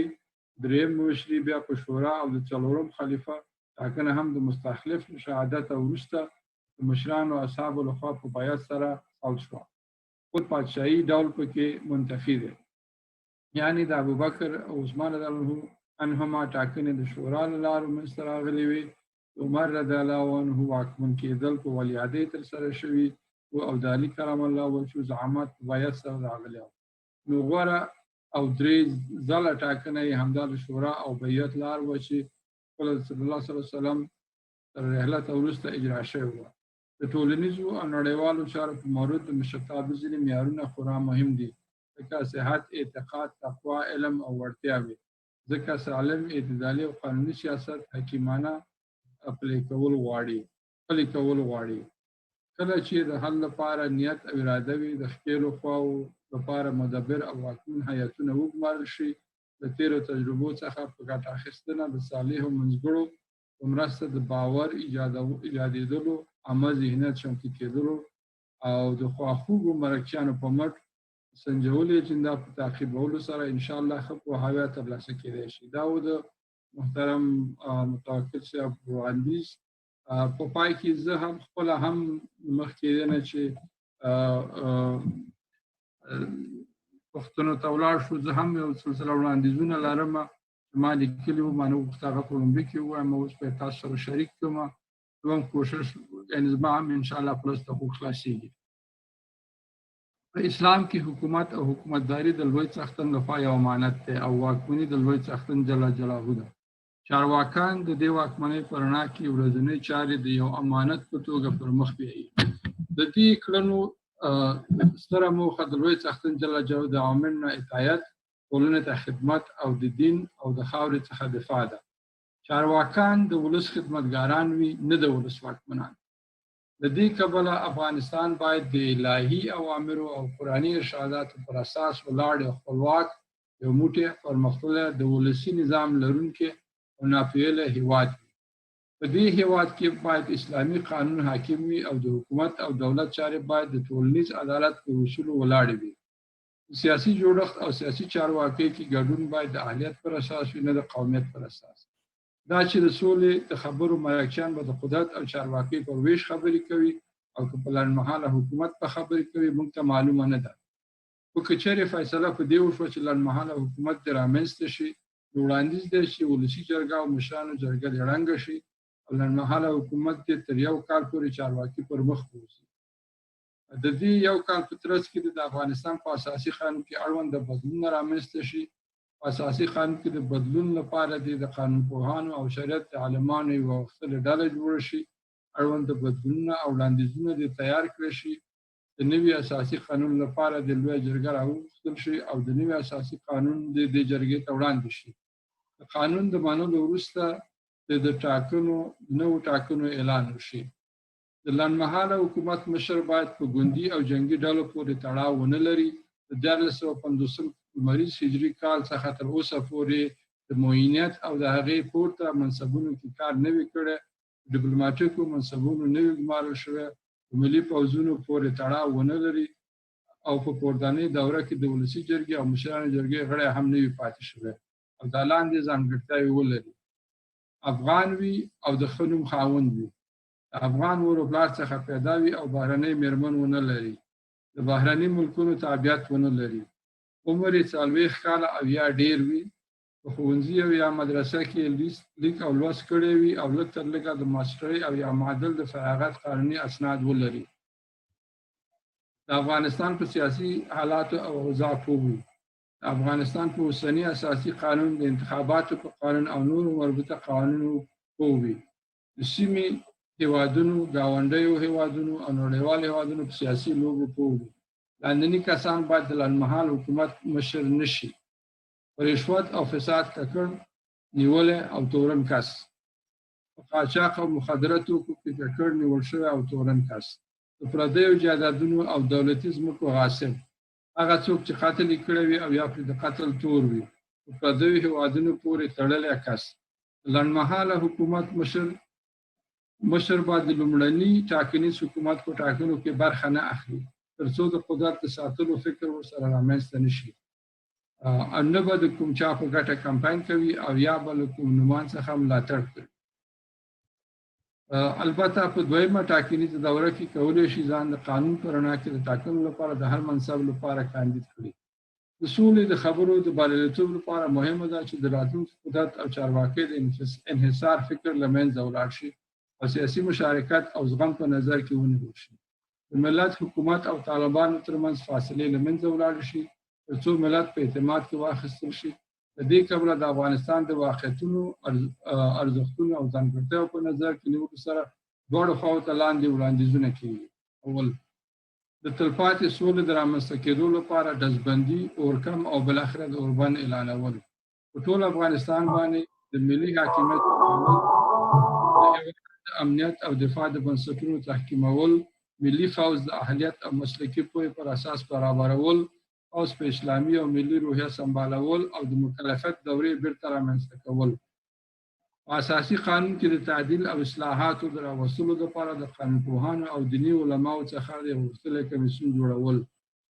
اساسي قانون کې د معاملاتو په برخه کې د اجتهاد مسلې ته ځای ورکول ټاکنې د یو اصل په توګه منل او د ټاکنو له لارې ملت ته په حکومت کې برخه ورکول په ټولنه کې د ښې چارواکۍ او قانونمداره فرهنګ رامنځته کول د قانون د حاکمیت پلي کول د ټولنیز عدالت رامنځته کول او د افغانانو د ژوند عقیدې نسل او مال څخه دفاع کول د ملي ارزښتونو دودونو او عنعنو ساتنه روزنه پالنه او غښتلي کول تر 12 ټولګي پورې په نر او ښځه جبري زده کړې کول ټولو افغانانو ته نر وي او که ښځه د لوړو زده کړو زمینه برابرول او په تعلیمي نصاب کې اسلامي اصول او ملي ارزښتونه په نظر کې نیول د هیواد اقتصادي پرمختګ په خاطر د آزاد بازار له منځه وړل او یو مختلط اقتصادي نظام رامنځته کول د ځمکې لاندې زیرمو څخه د هیواد د ملي ګټو لپاره کار اخیستل اقتصادي زیربناو ته پراختیا ورکول او د بیا تولیدي دوامدار اقتصاد د پرمختګ عملي کول د نړۍ د هیوادونو سره پرته له کوم قید او شرط څخه په آزاده فضا کې اقتصادي اړیکې ټینګول اسلام هر مسلمان ته د المعارضه یعنی د مخالفت د ازادۍ او د حریت النقد الحاکم د انتقاد ازادۍ حق ورکړي د حکومت او چارواکي د پوښتنې لاندې ونیسي او د هغوی په چارو نظارت وکړي له دې کبله انځوریزو غږیزو او چاپي رسنیو ته د اسلامي اصولو او ملي ارزښتونو په رڼا کې فعالیت اجازه ورکول د ټولنې د ښه جوړښت او سمبالښت لپاره د ټولنې وګړو ټولنو او سیاسي ګوندونو ته د فعالیت پوره واک ورکول د ټولنیز عدالت د عملي کولو په خاطر د انسان د ژبې قلم عمل او مسؤلیتونو ازادۍ او ترجمنتیا او په عملي کولو او وده کې اغیزمن ګامونه اخیستل مدني ټولنه د اسلامي تاریخ و ځلانده برخه ده له دې کبله مدني ټولنه ته په افغانستان کې د دیني او کلتوري ارزښتونو په رڼا او لارښوونه کې فعالیت اجازه ورکول په سیاسي جوړښت او سیاسي چارواکۍ کې د هیواد د ټولو وګړو په ځانګړې توګه د ښځو د ونډې او مسؤلیت تامینول لاسلیک شوو تړونونو د څېړنې او پلټنې په موخه د یو مسلکي کمیسیون ټاکل او تړونونه د ملي ګټو او اسلامي او ولسي روحیې په رڼا کې څېړل په سیمه کې دروغ، ګاونډیتوب او ورورۍ په فضا کې ژوند کول، د ګاونډیو هیوادونو په چارو کې دخالت نه کول او ګاونډیو هیوادونو ته د دخالت اجازه نه ورکول. د نړۍ سره په اقتصادي، کلتوري او سیاسي مسایلو کې د اسلامي اصولو او ملي ارزښتونو په رڼا کې اړیکې ساتل. په نړیواله کچه د یو ناپېیلي هیواد په توګه د ناپېیلتوب نه دفاع کول، د نورو هیوادونو په کورنیو چارو کې ګوتې نه وهل. د ملګرو ملتونو منشور ته درناوی او د هیواد د ملي ګټو په نظر کې نیولو سره په هغې عمل کول. د اسلامي ارشاداتو او افغانستان د ټولنیز جوړښت او ارزښتونو په نظر کې نیولو سره د افغانستان په قانوني چوکاټ کې په نړیوالو ارزښتونو ځای پر ځای کول او په هغې عمل کول. د جنګ سالارانو، په جنایت متهمو کمونستانو او په ملي خیانت تورنو کسانو لپاره د محکمې جوړول او د دې په تعقیب او محکمه کې د نړیوالو ټولنې څخه مرسته غوښتل. یو خپلواک او سوله ییز افغانستان په هیله. دا زما وړاندیزونه. هیله ده چې دا به د جرګې دواړو خواوو ته ستاسو د وړاندیزونو سره یو ځای ورسیږي. اوس به په دې برخه کې راشو. ډاکټر صاحب بخښنه غواړم د تاسو د پیشنهاد خبره وکړه. ما د افغانستان د قونسل سره دلته په لاس انجلس کې هم خبرې کړې وې. هغو داسې وعده وه چې راشي، منتها سفر یې لاره بخښنه یې وغوښته، ویې ویل چې په راتلونکي هفتو کې به برخه واخلي. مګم یو وعده یې موږ سره وکړه، هغه دا وه چې ویې ویل چې که تاسو کوم پیشنهادات او نظریات لرئ په لیکلي بڼه کې ورته ورسپارو. هغه وعده کړې ده چې د وزارت خارجې او د افغانستان مقاماتو ته یې پخپله رسوي. دلته نوی راغلی دی محمد عارف مستیار نومیږي او په جدي توګه یې موږ سره دا وعده کړې ده چې هر هغه پیشنهادات چې موږ لرو یا نظرونه لرو، وړاندیزونه لرو، هغه به دوی د دولتي چارواکو ته ورسوي چې تر هغو غور لاندې راشي. دا خو ډېره ښه خبره ده. انشاءالله دغه د دوستانو څه وړاندیزونه چې وو ما ټول لیکلي دي او بل ثبت هم دي. د دې نه به زه یو مجموعه جوړه کړم او په مجموعي شکل به یې بیا دوی ته موږ ورسپارو او موږ به همداسې خطر ته هم د بېلابېلو لارو په اوښ وبهېږو تر څو دغه زموږ اواز دوی ته نور هم ورسېږي. او زه ډاډمن یم چې د خبرې دوی ته شاید ورسېږي، مګر بیا به یې هم موږ په لیکلې بڼه دوی ته ولېږو.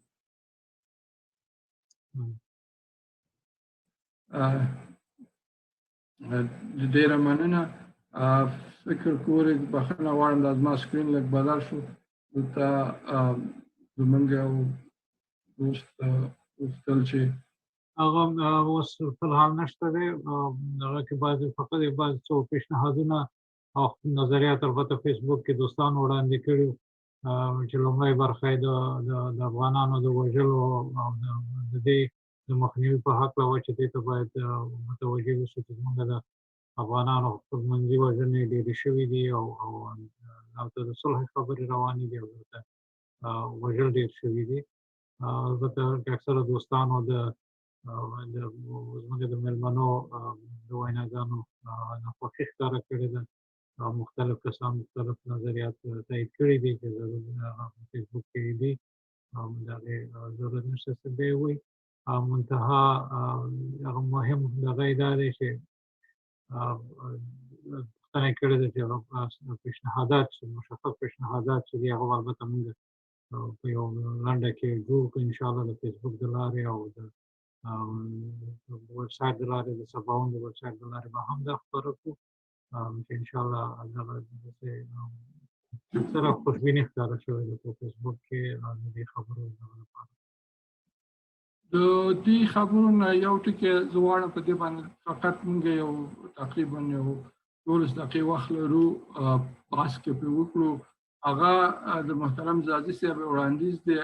نظر دی چې لیکلي که چېرته شمالي سیمو کې خلک مسلح کېږي او جنوبي ساحو کې د خلکو اسلحې د بمباریو په ذریعه د منځه ځي. دا د چا پلان دی او د دې نتیجه به څه یا حکومت هم دې ته متوجه دی او که نه دا یو پلان شوی پروګرام دی او که نه څه خبره منځ کې پرته ده. ژواک صاحب تاسو خو په وطن کې یاستئ، تاسو د حالت د نږدې نه معلومیږي. په دې هکله باندې موږ ته لنډ معلومات راکړئ چې په دې سولې خبرو کې دې ته هم توجه وشي. ځواک صاحب لکه چې موږ سره نشته دی، بهیر صاحب شته دی. بهیر صاحب تاسو تر وایو بهیر صاحب تاسو یو ځکه تاسو خپل ته نږدې استئ موږ سره په وطن کې او دا حالت تاسو ته ښه معلومیږي.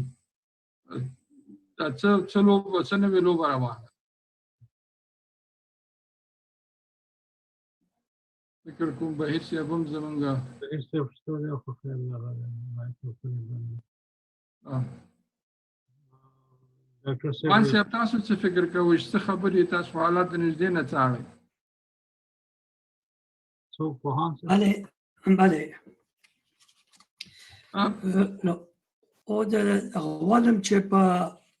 ځینې موضوعاتو کې چې مخکې ځینې کډوالو لخوا په دغه بحث کې مطرح شو یو لږ تبصره وکړم که ستاسو اجازه وي. د اوربند موضوع ښه خبره ده. اوربند که د مذاکراتو په سر کې وشي ګټه یې دا ده چې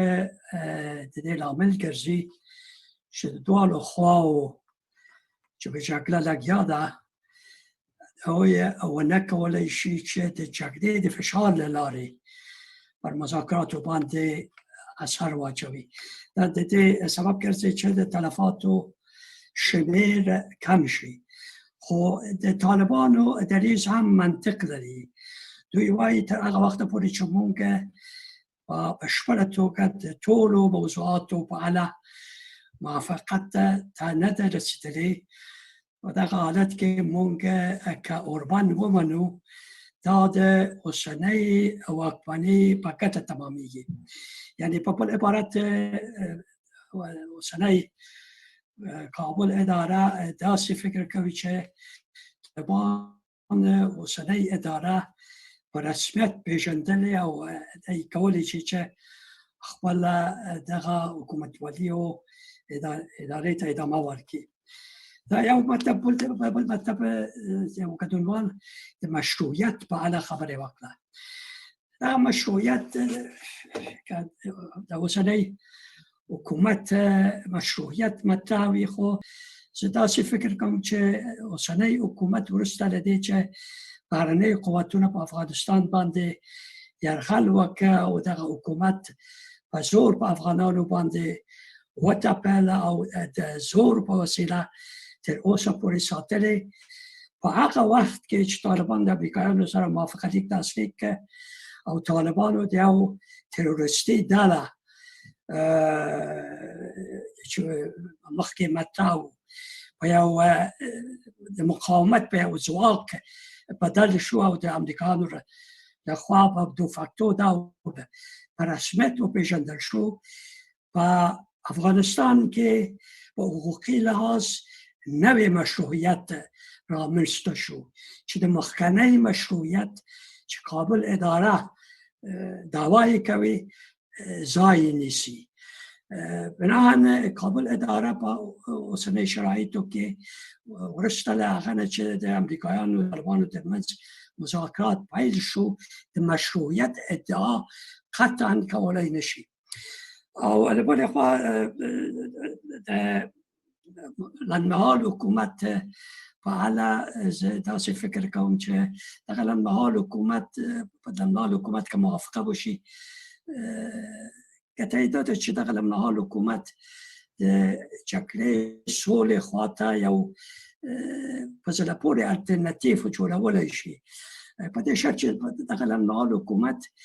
د تنظیمونو د ګوندونو نه پرته د مسلکي ناپېیلې بېطرف کسانو نه جوړ شي او خپل دنده همغه چې د اساسي قانون ټاکلې او اساسي قانون هم امکان لري چې د بدلون سره مخ شي موقتي دورې دپاره تر هغه وخته پورې چې د اساسي قانون بدلون تر بحث لاندې نیول کېږي. لنډمهال حکومت کولی شي چې د اساسي قانون په بنسټ باندې خپله دندې ته پیل کړي او ادامه ورکړي. او له بلې خوا د داعش موضوع مطرح شو او ځواک صاحب وویل چې امریکایان داسې پلان لري چې لاسو راتلونکو کالو کې ممکن شل راتلونکو کالو کې افغانستان کې ژوپولیټیک او ژو ستراتیژیک مسایلو کې د آسیای مرکزی د هندوستان سره وشلوي داعش د یو ورانونې کې ډلې په حیث ساتي د دې لپاره چې په افغانستان کې دغسې پیاوړی مرکزي قوي حکومت چې د بهرني قوتونو سره حساب و کتاب جوړ شي رامنځته ونه شي دغه په زړه پورې خبره ده او ډېر امکان لري چې همدغسې یو پلان د امریکایانو په اجنډا کې موجود و یا اصلي خبره دا ده چې موږ افغانان په اوسني شرایطو کې څنګه کولی شو دغسې یو پیاوړی مرکزي حکومت چې افغانستان کې خپل اجنډا ولري او دغه اجنډا په چوکاټ کې د بهرنیانو سره معامله وکړي دغه حکومت موږ څنګه جوړولی شو موږ دې ته انتظار باسو چې د قطر مذاکرات په دغه استقامت افغانانو ته دا امکان ور په برخه کې چې د خپل ګټو نه د دفاع جوګه شي او دغه دفاع جوګه یوازینی افزار او لاسوند یو پیاوړی قوي مرکزي حکومت به وي مننه زما خبره ختمه شوه مننه پوهاند صاحب زمونږ د نن د خبرو د جریان او د ټولو دوستانو د وړاندیزونو نه داسې معلومیږي چې د ټولو خلکو دوستانو یا د ټولو ویناوالو وړاندیز دا و چې په افغانستان د راتلونکي لپاره په یو موقتي حکومت یو مناسب اقدام وي تر څو پورې چې په هغې کې د افغانستان نور ملي مسایل مطرح شي او دویم ټکی چې ډېر فشار پرې راوړل شو هغه افغانستان کې د یو ملي فکر یا ملي محور رامنځته کول دي تر څو پورې چې افغانستان د ملي مسایلو لپاره فکر وکړي او د هغې لپاره وړاندیزونه وکړی شي افغانستان د یو واقعي سولې خواته بوځي سوله په افغانستان کې غوښتنه نه ده سوله په افغانستان کې یو ضرورت او داسې ضرورت دی چې بې د هغې نه موږ ژوند نشو کولی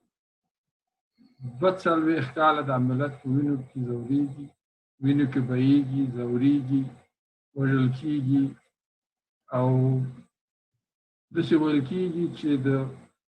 1950 کال نه دې خوا ته به موږ تقریبا 2 میلیونه انسانان د لاسه ورکړي 2 میلیونه انسانان راونیسئ او په نړیوالو جګړو کې وګورئ هم دا رقم د هغې نه ډېر راځي په نسبت زموږ د نفوسو په اساس باندې که مقایسه کړو که موږ یو 100 میلیوني مملکت او د 100 میلیون نه موږ 2 میلیونه د لاسه ورکړو تقریبا موږ د خپل مملکت 10% خلک د لاسه ورکړو چې دا په هېڅ جنګونو کې هېڅ مملکت ته دا نه دي واقع شوي نو سوله زموږ ضرورت دی او زموږ هیله په قطر کې د جرګمارو ډلو د خوا نه د دواړو خواوو دا ده چې دې ملت باندې ورحمېږي په دې خلکو باندې ورحمېږي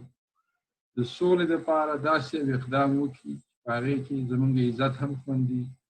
زموږ ژوند هم پکې خوندي زموږ اولاد هم پکې خوندي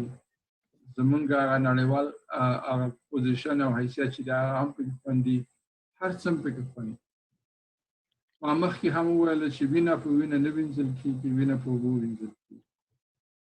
د سولې دپاره ټول خلک هیله لري ټول خلک دا خبره کوي چې سوله غواړو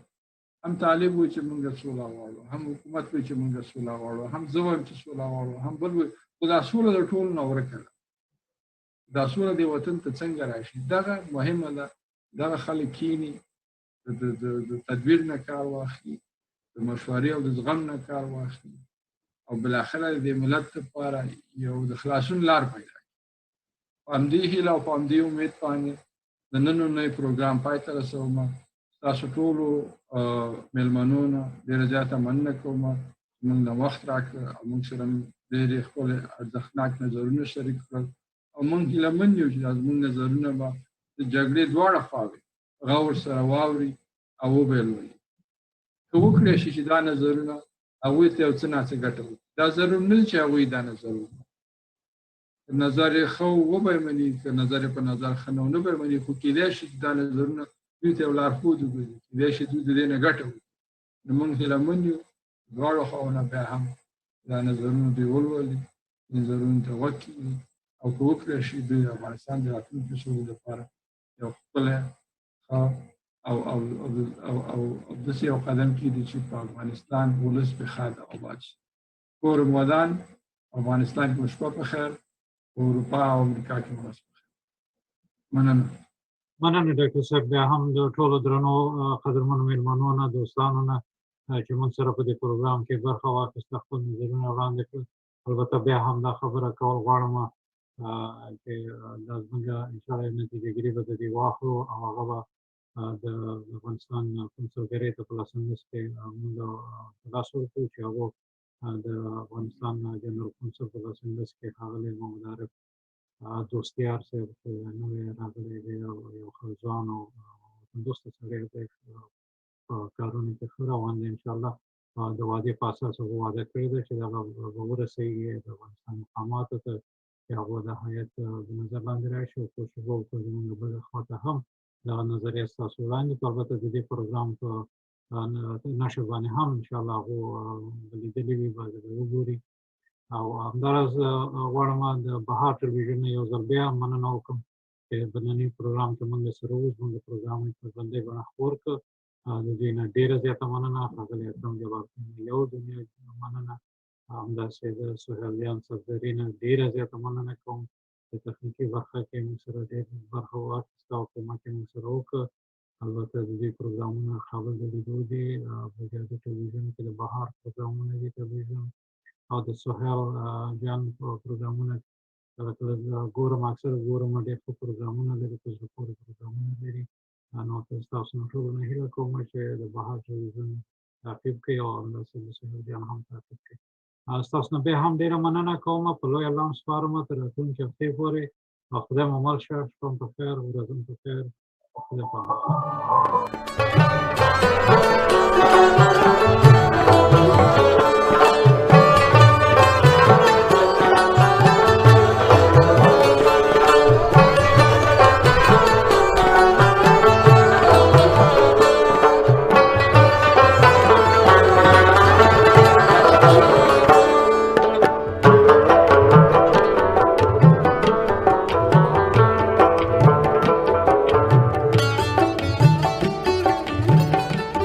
Thank you.